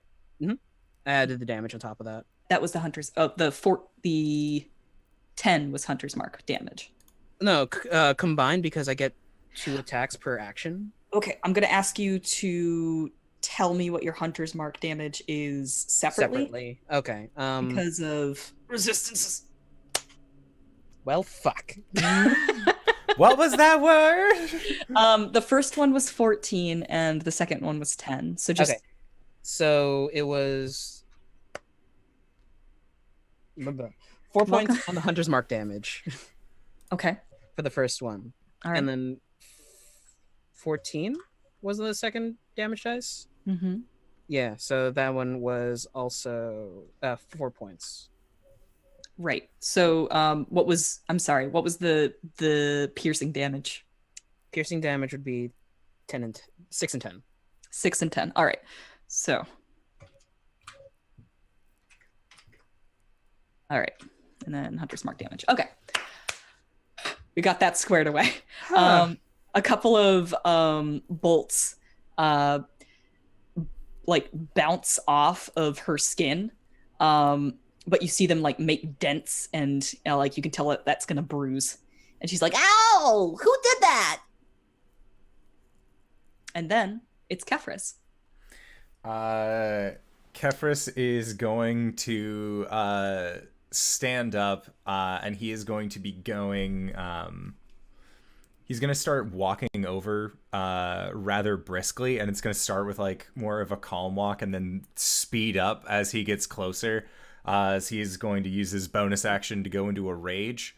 And he is going to be just cursing magic users as he does. Just seems really unbridled about his current anger.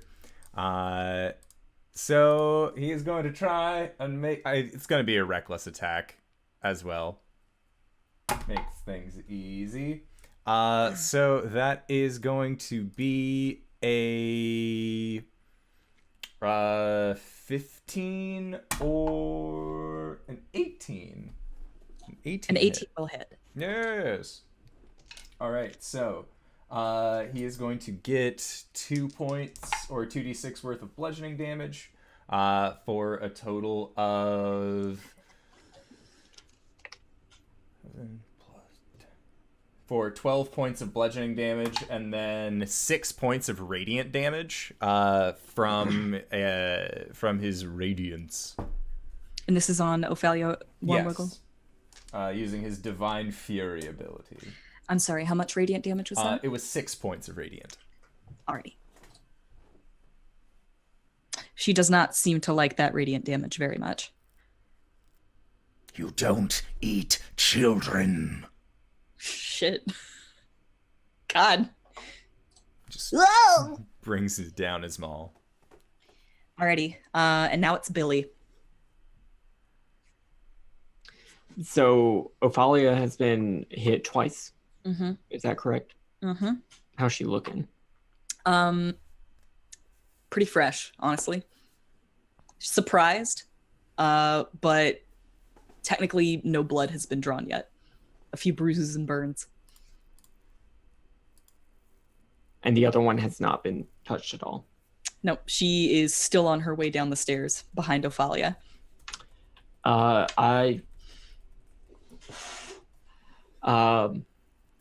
So Billie is going to appear again. Still in her in her old person dressing way too goth form, and would like to cast Vicious Mockery at Bella. Nice. I need a Wisdom saving throw, I think. Okay, what do you say to her?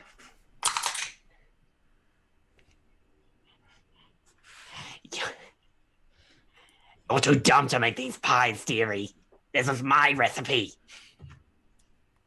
All right, how's a 13? 13, I don't believe succeeds. Oh, yeah, it does. Yeah, it does. Whoops. Oh. The save DC was 12.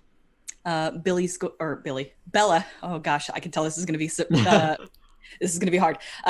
Bella peeks out from behind Ophalia with her gigantic blue eyes, and she goes, "Oh wow, it's Billie." And the illusory appearance is going to fade. And all of her goth clothes sort of just like melt away.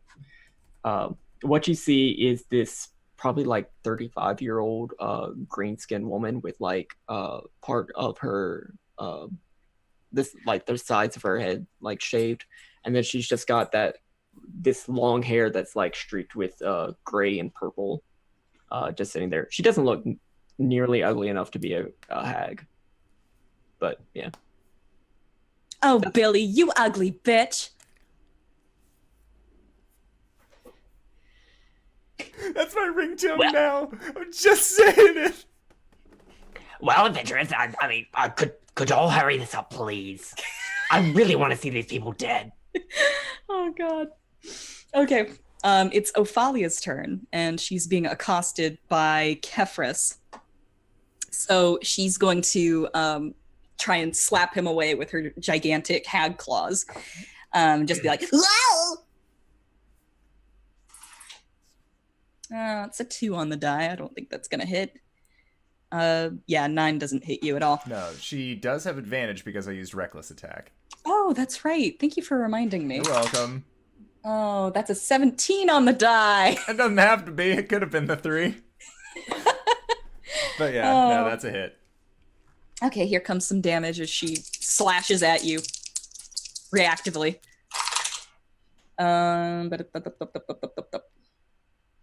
9 plus 13 slashing damage. Okay.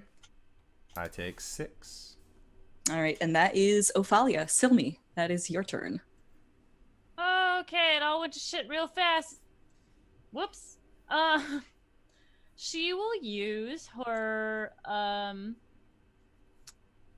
she is going to use an acid arrow.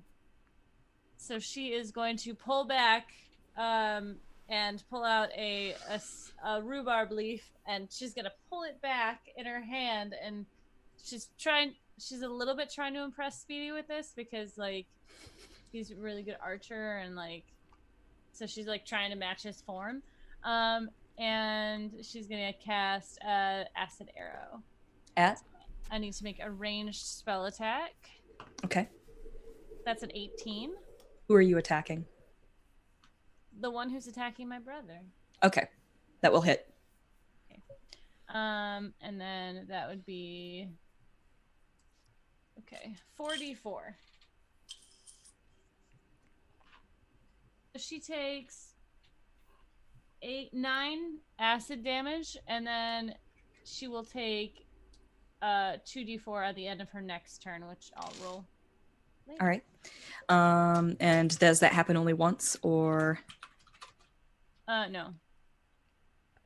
Well, yes, yeah. So the acid, and then afterwards, and that's it.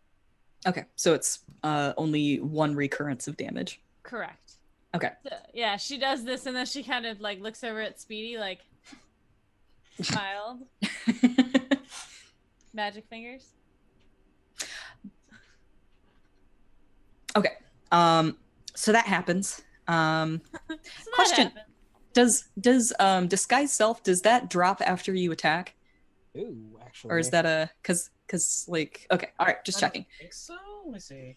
That's a thing that happens with invisibility. So I'm not sure if that applies to other spells as well.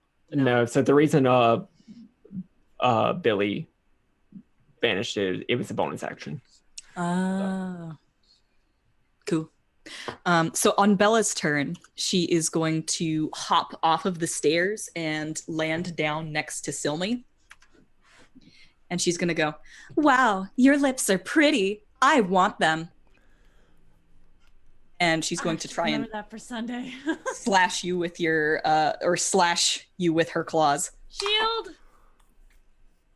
Oh. A dirty 20, That for sure hits. even with the shield. My AC's 11. All right. Do you just say shield? Yeah. Alrighty. They are really good lips. Silme slow turns. No. I wouldn't take yours. 17 slashing damage. Are you okay? Goes down. God. I have exactly 17 health. Oops. Wizards, man. They're Whoops. Gotta love those wizards. Oh, buddy. Oh, buddy. All right, so that's Bella's turn. Is she the one I hit? No. Okay. Ophalia is the one you hit. Bella has taken no damage so far. Good. All right, top of the round, it's Speedy. Kefris on deck. Okay, so pre-rolled everything so we don't have to go through this pain again. Oh boy. Does Is a this 14 for- hit? Yes. It's going no, to- no, it doesn't. Sorry. 14 does not hit. So the second roll was a natural 20, Okay, awesome. 14 points of piercing damage, 4 points of Hunter's Mark, Okay, and the second one is 18, all right, that will hit. 6 points of piercing damage, 6 points of Hunter Mark. There we go. That was really easy. Yeah, I'm going to start doing that from now on. Cool. And Ophalia is now starting to like teeter and totter on the stairs a little bit. Like she's clearly getting a little bit overwhelmed by all of this damage being dropped on her from multiple directions. Kefris, it is you. Billie on deck. Okay, I'm making a perception check real quick. Oh, why did I roll that for perception? I'm dumb. I got a nat 20, so I saw my sister fall. That's right. But I mean, I'm not exactly in the best mental state, so I'm just gonna be wailing on this lady in front of me. Okay. I'm gonna reckless it. That's a 3 on both die. Why did I use that Wow. dice roll? What a dummy me. Okay. Poor Kefris. He's having a bad day. And so he's just gonna try and like stay right up on Ophelia. Yep. Ophalia is Ophalia. She's doing like every single curly from the Three Stooges face that she can pull off. Yeah. As though this will protect her. It does not. So now it is Billie, Ophalia on deck. Billie's gonna go and like shove Bella off of Silme. Mm-hmm. And if she can still, after doing that, she's gonna try to claw at her. Okay. I will allow this. Okay.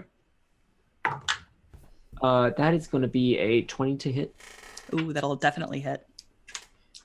This is not magical damage, but it is going to be 15 points of slashing damage. Okay. Your claws kind of glance. I imagine that they've got to be painted black, right? Purple. Purple, like nice. iridescent purple. Ooh, I love it. Now but getting stained with blood, hag blood. It would be if they weren't glancing off of her stony skin. And she's just gonna slowly turn around and be all like, "I like your nails." And it is now Ophalia Wormwiggle, and she is going to. Honestly, she's getting a little scared. So she's going to just and poof out of existence. Oh, I hate it when they do that. And you can hear like creaking on the wooden stairs as though something is running away from you, Kefris. Can I try and make an attack of opportunity against this? Yes, but at disadvantage. Okay. I'm going to assume an 11 doesn't hit. No, No, that's okay. it doesn't hit me. And she's going to take 2d4 acid damage from Silme because of acid arrow at the end of her turn. And you can hear her just up the stairs. Yeah, I rolled a 2. A 2? I mean, at least it's full damage. All right. Does she have to make a con check for her spell? It just happens once, or For the invisibility I was meaning. Invisibility. oh, Because she took damage. Ooh. Yeah, I'll roll a con check. I mean, it's under her actions, and they don't call it a spell particularly, but it's a spell-like ability. So I'm on board for a con check. So like my invisible passage feature, it does say that like I concentrate on it as a spell. So like just double check the description. Okay. Doesn't say that, but I'm gonna do it anyway because I like consistency. Oh. Okay, well that was a 2 on the die. So you swing at her and she drops back into existence and kind of falls up the stairs. You know how you fall up stairs? Yeah. And she's like, "Oh no, this is a very bad situation for me." And now it's Silme who needs to make a death saving throw. With Bella on deck. Failure? All right, we've got one failure on Silme. God. Oh my God, I'm having a water deep. Oh, Water deep flashbacks. oh, Wizards were the original dyers, I'll have you know. All right. So Bella is going to try and take on Billie with some more claws.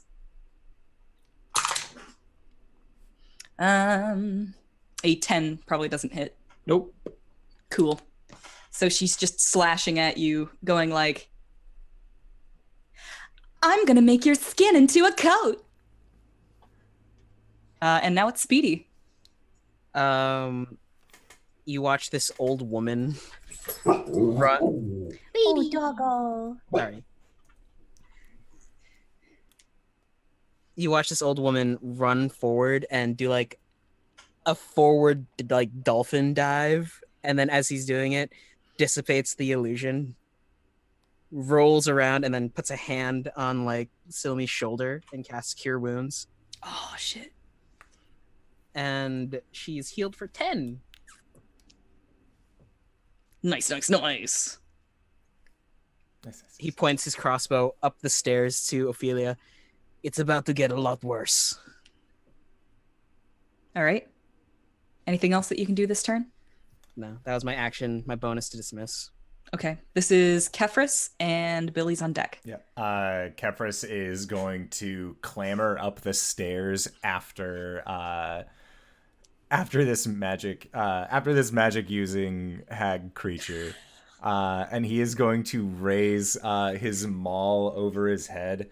And he's just going to say, "It doesn't make any sense. The currency conversion is worthless." And he'll swing out with his maul in a reckless attack.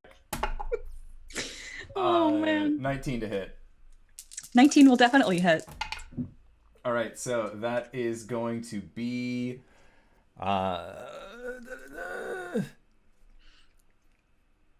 14 points of bludgeoning damage and 7 points of radiant. Okay.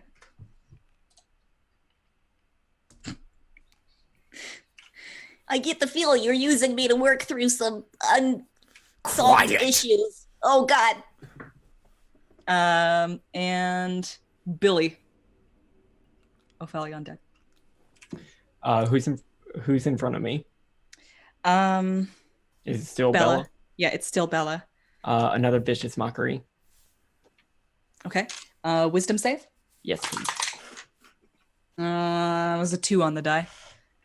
What do you say to her?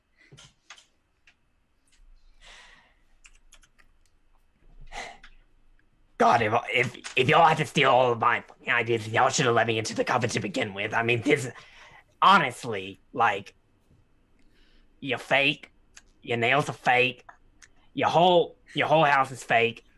I'm gonna come for you. I'm going to come for all of your lives. And I did. So that's gonna be some damage. All right, let's see it. I think it's just 1d4. It's 2 points of damage and disability on her disadvantage. Sorry, on her next attack. Right. Okay. Sorry. What was the damage? 2 points of psychic damage. Okay, and she has disadvantage on her next attack.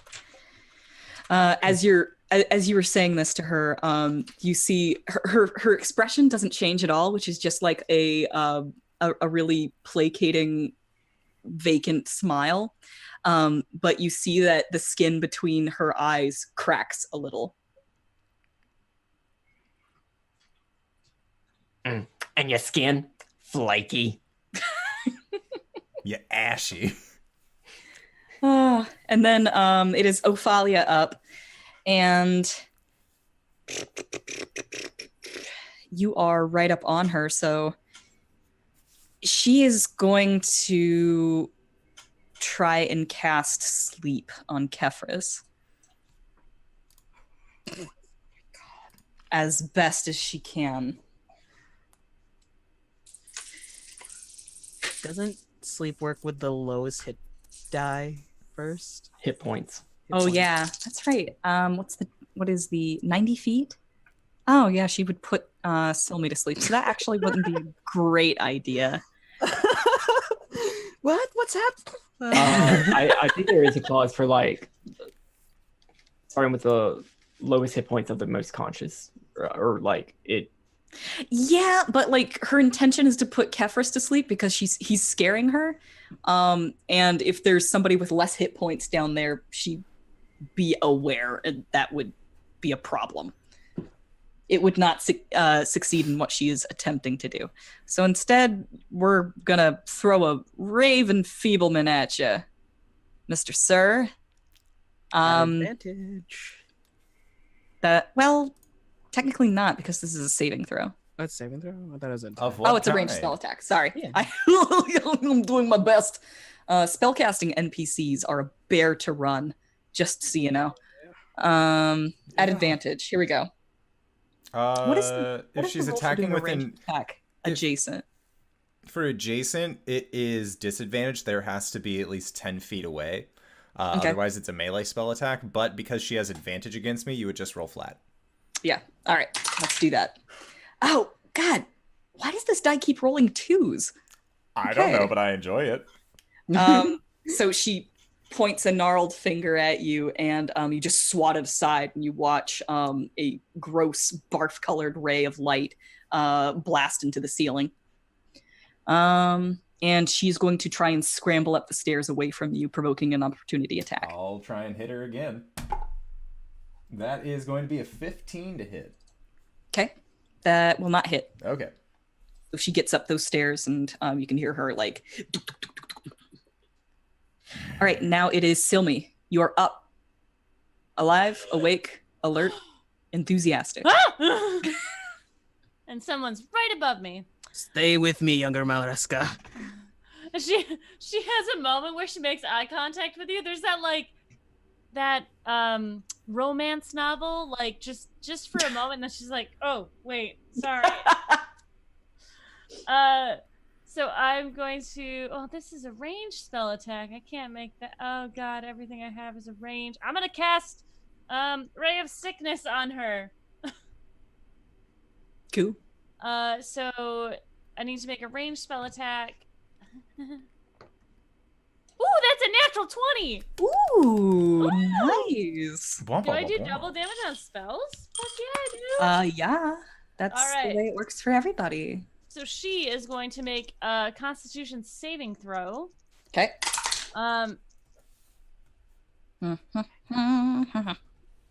12. Okay, the save's 13. So she takes 17 poison damage. Fuck. And then she's poisoned until the end of my next turn. Shit. They said you specialize in ice spells. Well, this is the one that's so she kind of I grab it into my purse or into my bag real quick, and I just out of my hand, and this green ray comes out and slashes her. All right, she's poisoned for how long? Until the end of my next turn. Okay. All right. Cool. It's her turn. She is engaged with Billie right now, so she is going to trade blows with her. Wait. No, this was the person who was standing on top of me. That's Belly. Belly. That's Bella. Yes, Bella. And Sorry. she's engaged with Billie. Oh. Right? Yes. The two B names. Got it. Billie and Bella are attacking one another. The other one's on the stairs. Got it. She ran upstairs. And one is shouting insults, and the other one is saying increasingly creepy things. And she's going to try to attack Billie again. 12. No. Not at I'm all. gonna make jelly from your eyes. God, I need to write these down. All right. And now it is Speedy. Kefris on deck.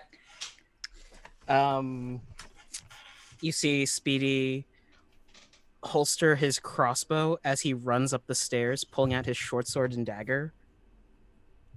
Okay. Ducks underneath Kefris, and then if he pops up at the top of the stairs and sees Ophelia, he's just gonna jump on top of her and start. God. She's running and turns around just the last second to see you just flying through the air with blades flashing. Okay, so actually, I need to modify that, don't I? God damn it! This level of the windmill is the area where the grinder is, the actual mill part of the windmill. Okay, so 19 to hit. 19 will hit. 8 points of slashing damage, 2 points from Hunter's Mark. Okay. 23 to hit. That'll hit. 7 points of slashing damage, 2 points of Hunter's Mark. Okay. And finally, 23 to hit, 9 points of slashing, 4 points of Hunter's Mark. All right.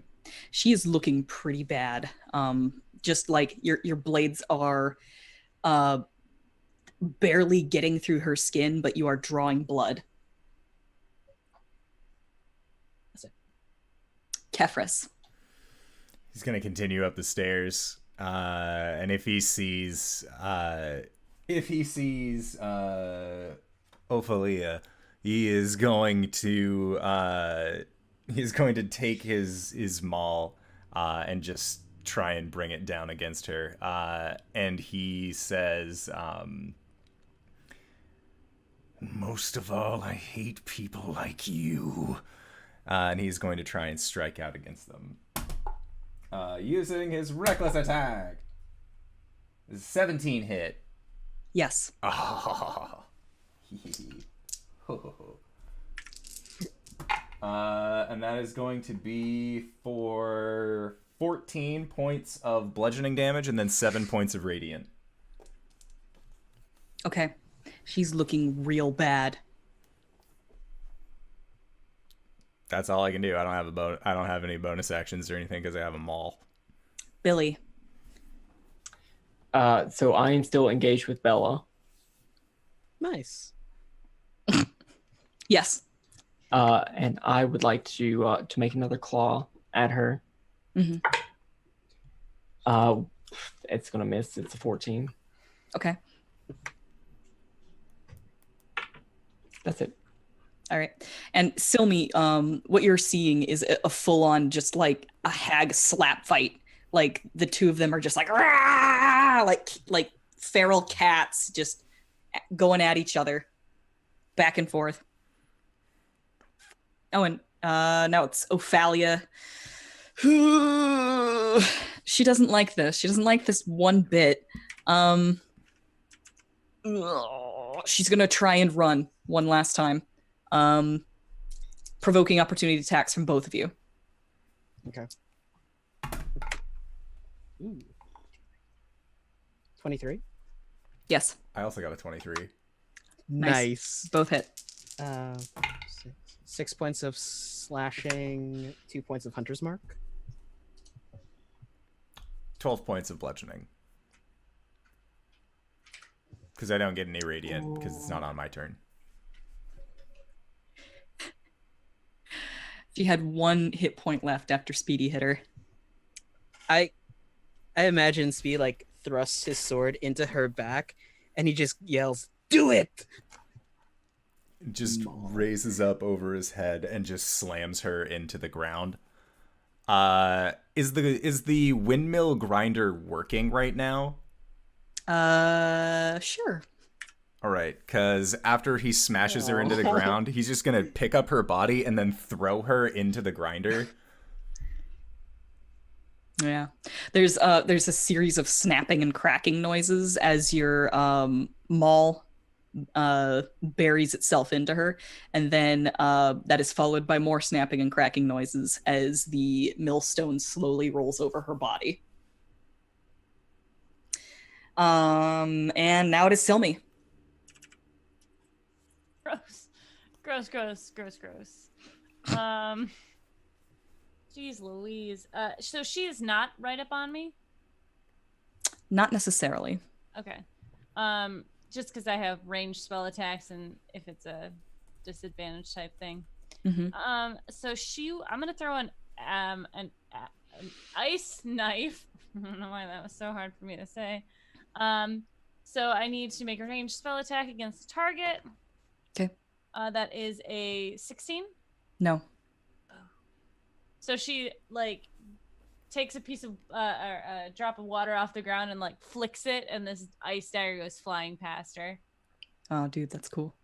And Billie, you would know that she has resistance to cold damage. Oh, okay. Also, the target and each creature within 5 feet must succeed on a dex saving throw because it explodes.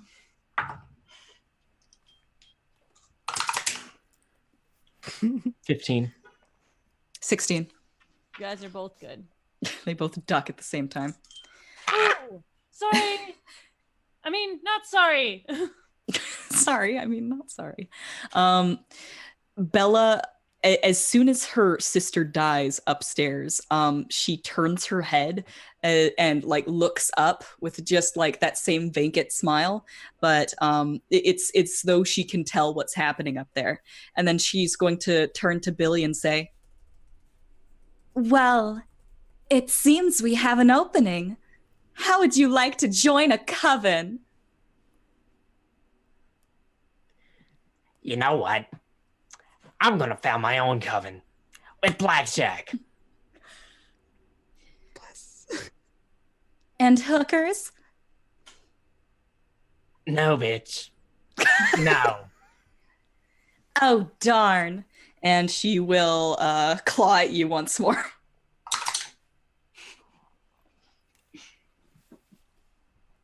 $15? That does not meet my armor class. Nice. All right, cool. My name's Bella, and and I was supposed to have disadvantage on that attack anyway. Anyway, she's poisoned until the end of Silme's next turn. Okay. No, Okay. she is not poisoned anymore. She was poisoned last round. Gotcha. All right. Speedy, you are upstairs. He takes a look at Kefris. He stands there for a second. He hears the scuffle downstairs. One more. And he runs down. All right. If he sees an opening in Bella, just like jumps on top of her and starts savaging her. God. Okay. Let's see it. That's what you gotta do for wolves, dude.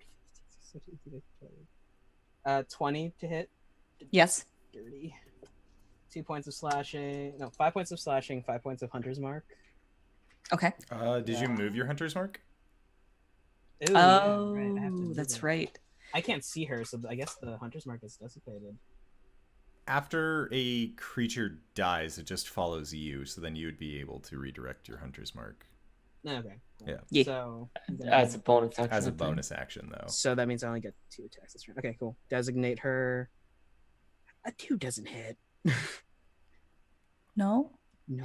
But you did designate her for Hunter's Mark, yes? On the first one, yeah. Okay. So I just get 1 attack this round, and it was the 7 and 5. Okay. All right. Cool. Got it. And now it is Kefris upstairs. Kefris, through your rage, you can hear something familiar. And it is the crying of a child somewhere above you.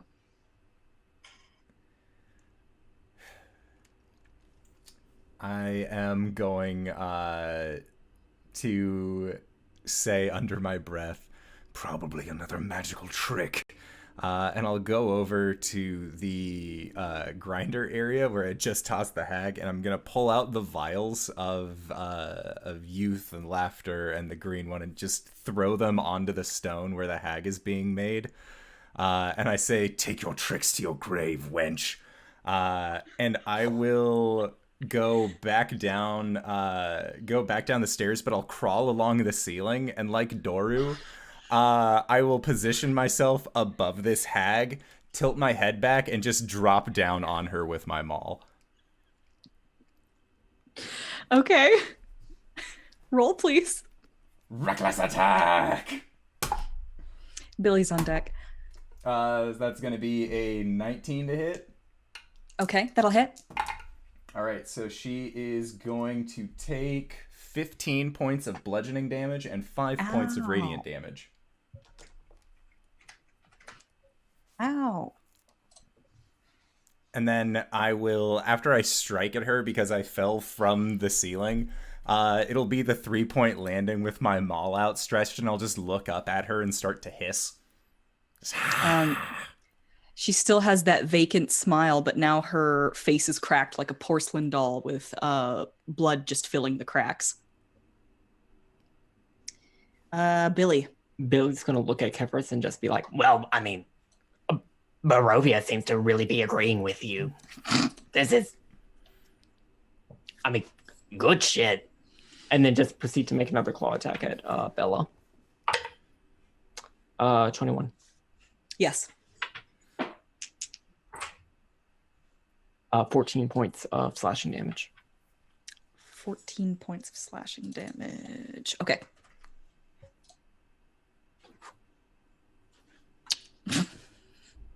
All right, it is Silme.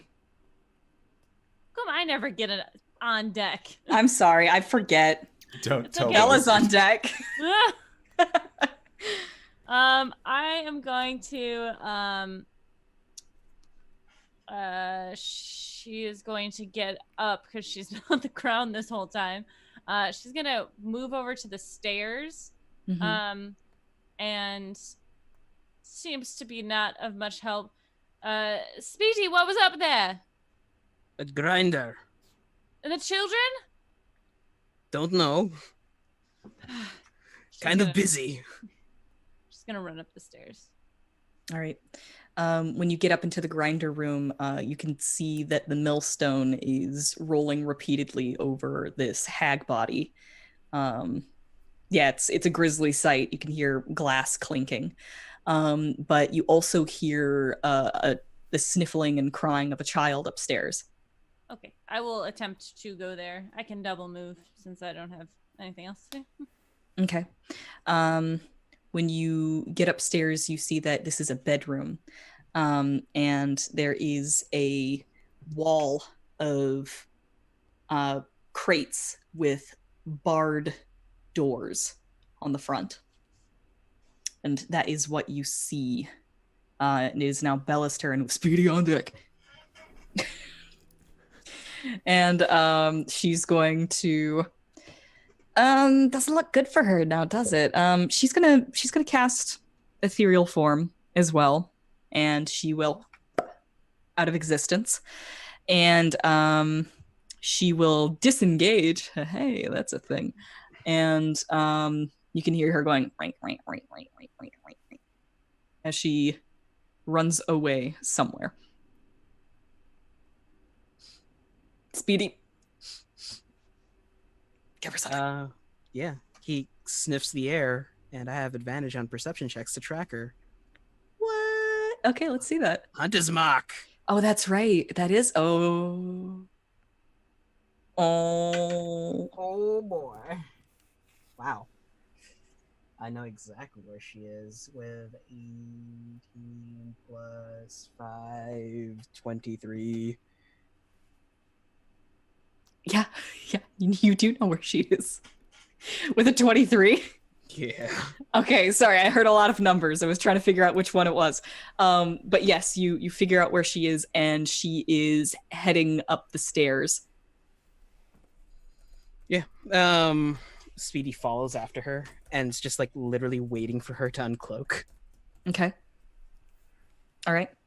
Kefris, it's all you. Billie on deck. Kefris is going to grab the bag of flour.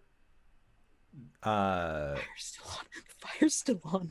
And he is going to throw the bag at the direction of where he thinks that this person went, to see about possibly hitting them and covering them in flour. I see. Okay. All right. I'm on board for this. That's really cool. She is going to... I'm gonna treat this like it's a casting of fairy fire. And she's going to roll a dexterity check to try and avoid it. Okay.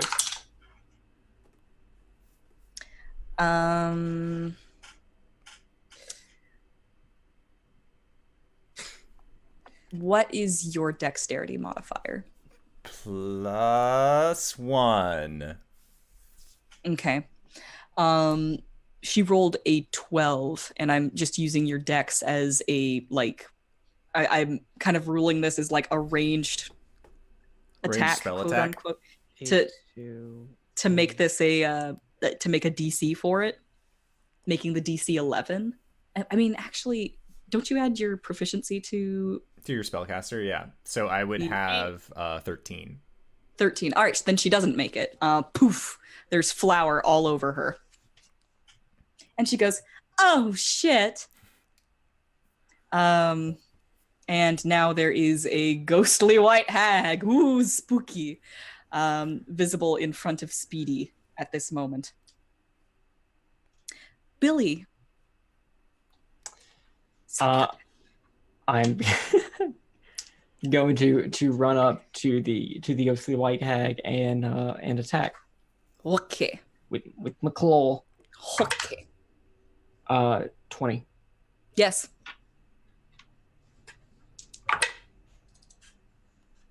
Uh, 16 slashing. Oh, wow. Okay. Excellent. She is, as we in the 4E company would call, bloodied. You already knew that. On account of all the blood. Speedy, it's all you.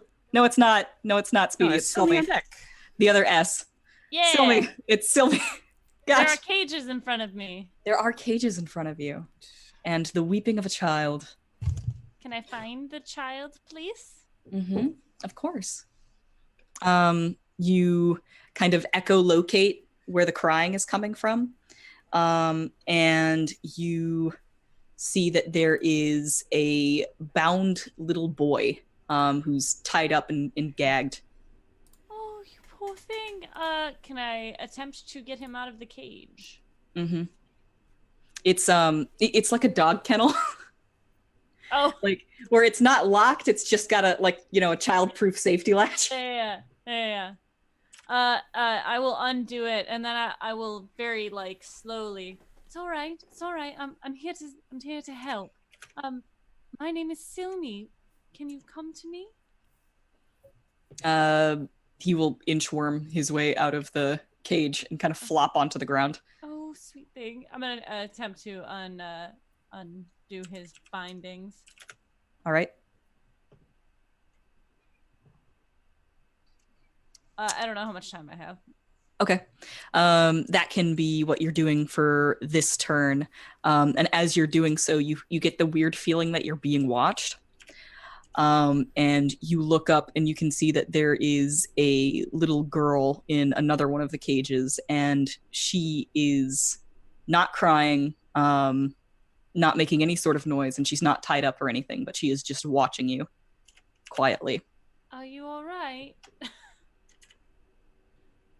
And she does not answer. And now it is Bella Sunbane. Ooh, she is visible and she does not like this.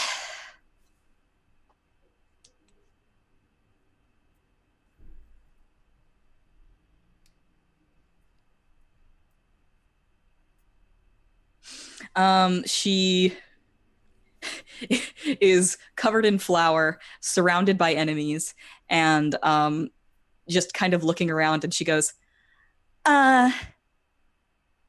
you sure you don't want to join our book club? Fuck off. Right. And she will disengage and jump down the stairs and try and head out the door. And that is Bella. Speedy. I'll follow her out, jumping down the stairs, and then as she reaches the door, just try and do my thing again. Okay. 18 to hit? Yes. 5 slashing, 3 hunter's mark. Yes. Second roll is a natural 20. Oh shit. 11 points of slashing, 3 points of hunter's mark. And the final one is a 15. No. Okay. All right. And now it is Kefris. How far away is she? She's just gotten out the door. All right. I'm totally just going to rush after her.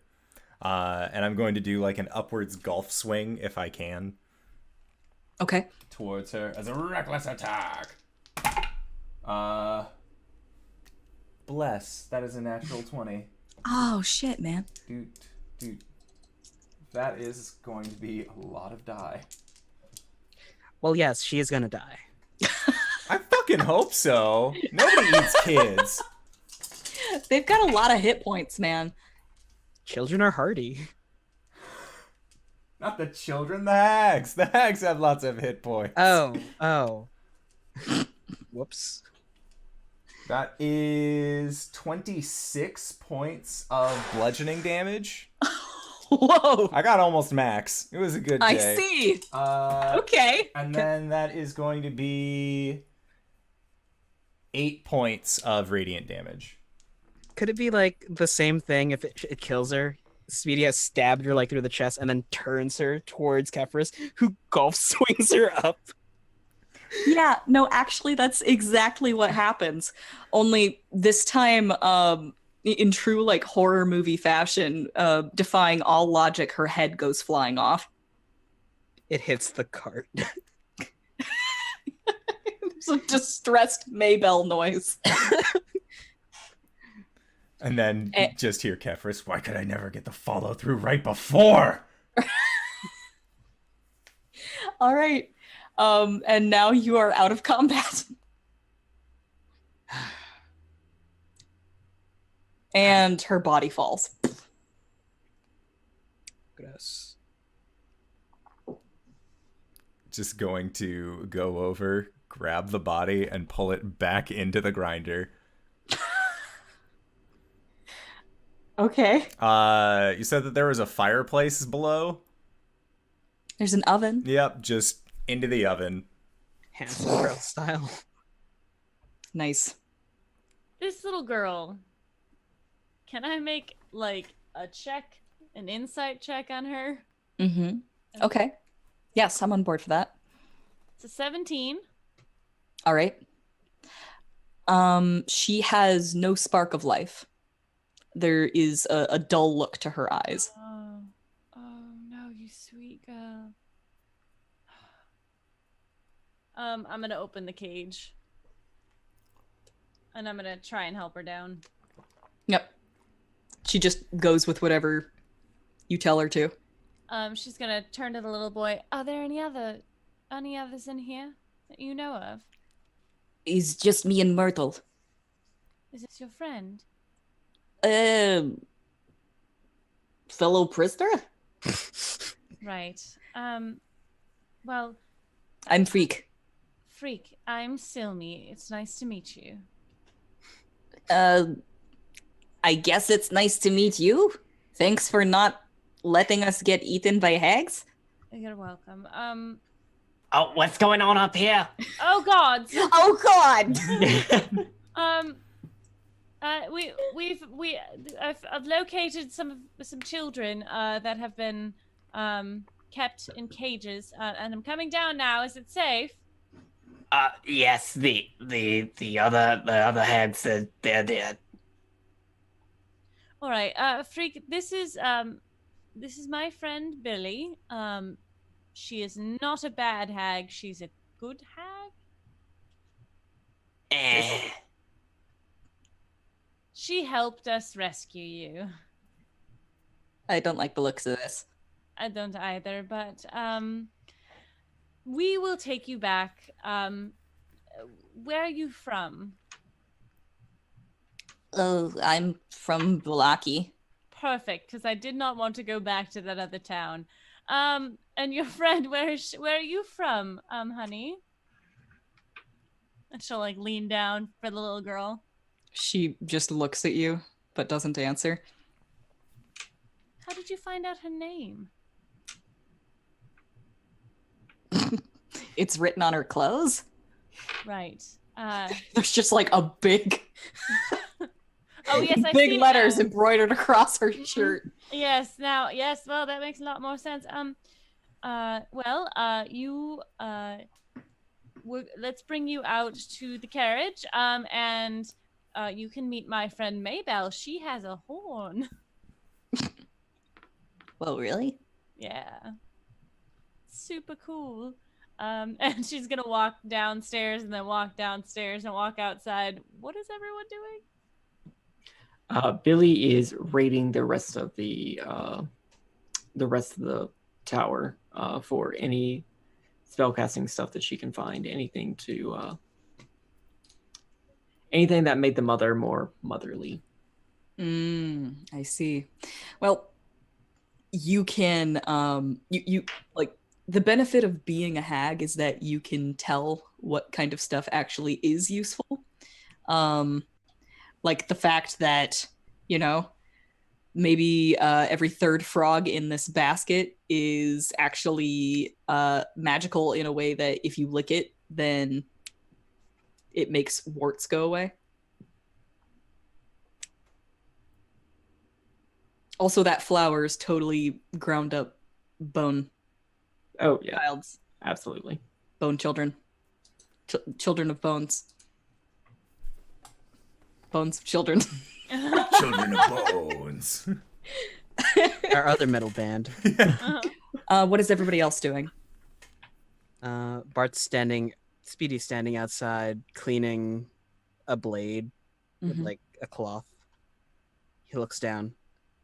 Hello, freak. Oh shit, it's Bartholomew. I'm sorry, you know each other? Vallaki is a small town. Not Right. really small, but Wait, I thought you were from the town that we were... Was that Vallaki? yes. Where are we going? Vallaki. I'm confused. I am from Vallaki, and we are going to Vallaki to deliver. Oh, I see. The town we Maria. were just in. Right, got it. Okay. The town we are just in is Barovia. Right. Are you guys having this conversation like Yeah. the ground floor of the windmill? I was Oh, gonna Bart walk- was outside. Yeah, we're Bart gonna was walk outside. to the cart. Okay. As you're walking over to the carriage, you're going to be intercepted by Maybelle. And she's like, Miss Silme, I don't know if this is something to be worried about, but I think I see somebody coming down the road. Lovely, boys. Yeah, she's gonna yell for the boy. Children, would you please get in the cart? We will handle this perfectly well. You don't have to tell me twice. And Freak will like load Myrtle up into the cart. Right. And sure enough, Speedy, you look down the road and there is a little old lady who's just hobbling along with a cart. Oh shit!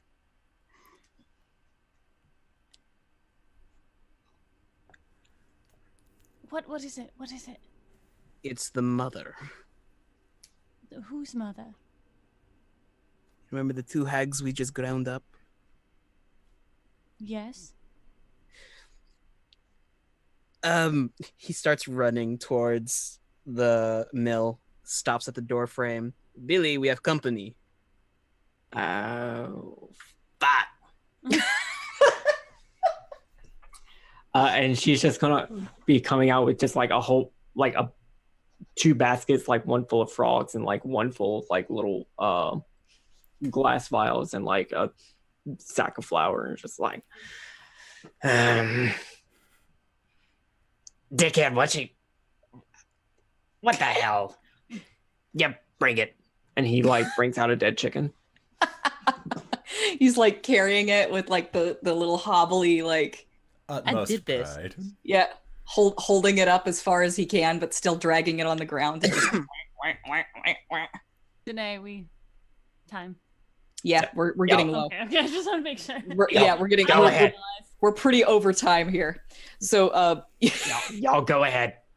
Keep on going. I think this is something that I need to deal with. oh shit. Well, are you sure? I mean, we can handle it. We can help. Kefris is still destroying things inside. You should really go get him. I was gonna say I was gonna be on the cart because my rage only lasts a minute. Yeah. So I was just gonna be sitting up on the passenger side, just 1,000 yards staring at the ground in a coat. You best hurry before he leaves without you, dear. All right. Well, it was so lovely to meet you. I'm sorry. Now, listen. Yes. If you ever reconsider, and you ever do want to learn a little bit more magic, Right. and I'm not dead, Right. then I'll try to find you. She touches her nose and backs up. Speedy? Bye, Billie. It's just a little grandma wave. All right. And as you guys load up into the carriage and click off with the horses, start going down at a fair clip down the road, you can look down or look over your shoulders and see Sweet Billie standing next to a pile of loot, just waiting for Morgantha to arrive. And that is where we will leave off for tonight.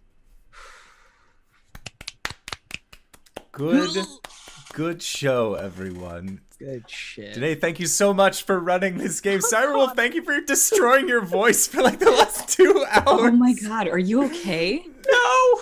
You need some tea. I have been drinking tea. This was actually not blood. It was tea. It was tea with honey. Oh, good. Oh god, Some lemon thank in you. there, bro. I loved Billie, and I hope that Love. she lives. Billie was a joy. Let's hope she continues to be. Damn it. All right. First off, with our lovely DM, Danae, where can we find you? What do you do? You can find me at DanaeKeener.com. I do nerdy drawings and stuff. I also play Corey on Mondays in our homebrew campaign. All right. That's it. RJ. Hey everybody, I'm RJ here on the channel, but you can catch me at RJustice282 on Twitter and Twitch, where I tweet about nerdy things and stuff like that. You can catch me on the Monday game as Calum, the Shadow High Cleric, and Tuesday here as Bartholomew and on Sunday on Pro Restarters channel at 8 p.m. EST as G3 the Robot. Excellent. And Cyrewolf, where can we find you? What do you do? You can find me at twitch.tv/cyberwolf201, where I play video games badly and talk about lore. I don't know what I'm going to play on Saturday, but it'll be something. You might hear me read Critical Role Smut. I don't know. It's been a while since we've done that. You can also find me on Twitter at cyberwolf1201, where I tweet about like stuff whenever I go live, or just random stuff. I got a YouTube. I do a podcast with Kyle with an N called Let's Talk About It. It's also on anchor.fm/cyberwolf1201. Links to the YouTube are at that Twitch channel. On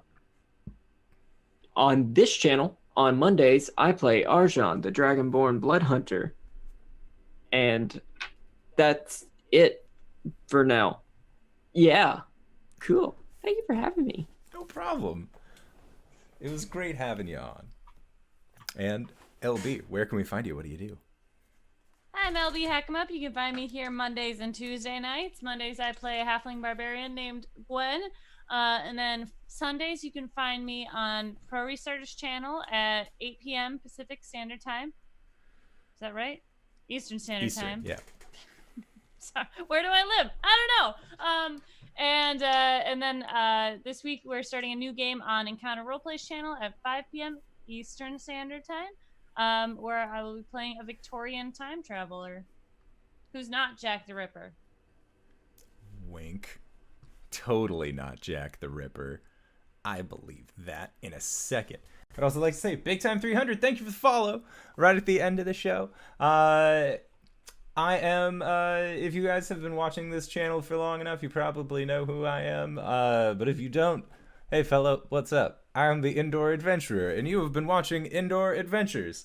We stream Monday, Tuesday, Wednesday, and coming up next month, Thursdays at 5:30 p.m. Pacific Standard Time, Monday through Thursday. And then if you are interested in either catching up on our backlog or visual media is very hard to consume, especially in long quantities. So if you're more interested in an audio cast, you can find us at indooradventures.podbean.com or anchor.fm/indooradventures. We also have a Patreon setup, which allows us to go into our after show called Nights in the Courtyard, where we answer questions not only from each other, but also from the community at large. So, once more, I would like to say thank you to Danae for running this incredible game. Thank you to Cyberwolf for destroying your voice and being the best hag any of us could have asked for. And this was great. So, of course, as always, we will see you guys next time. All right, everybody.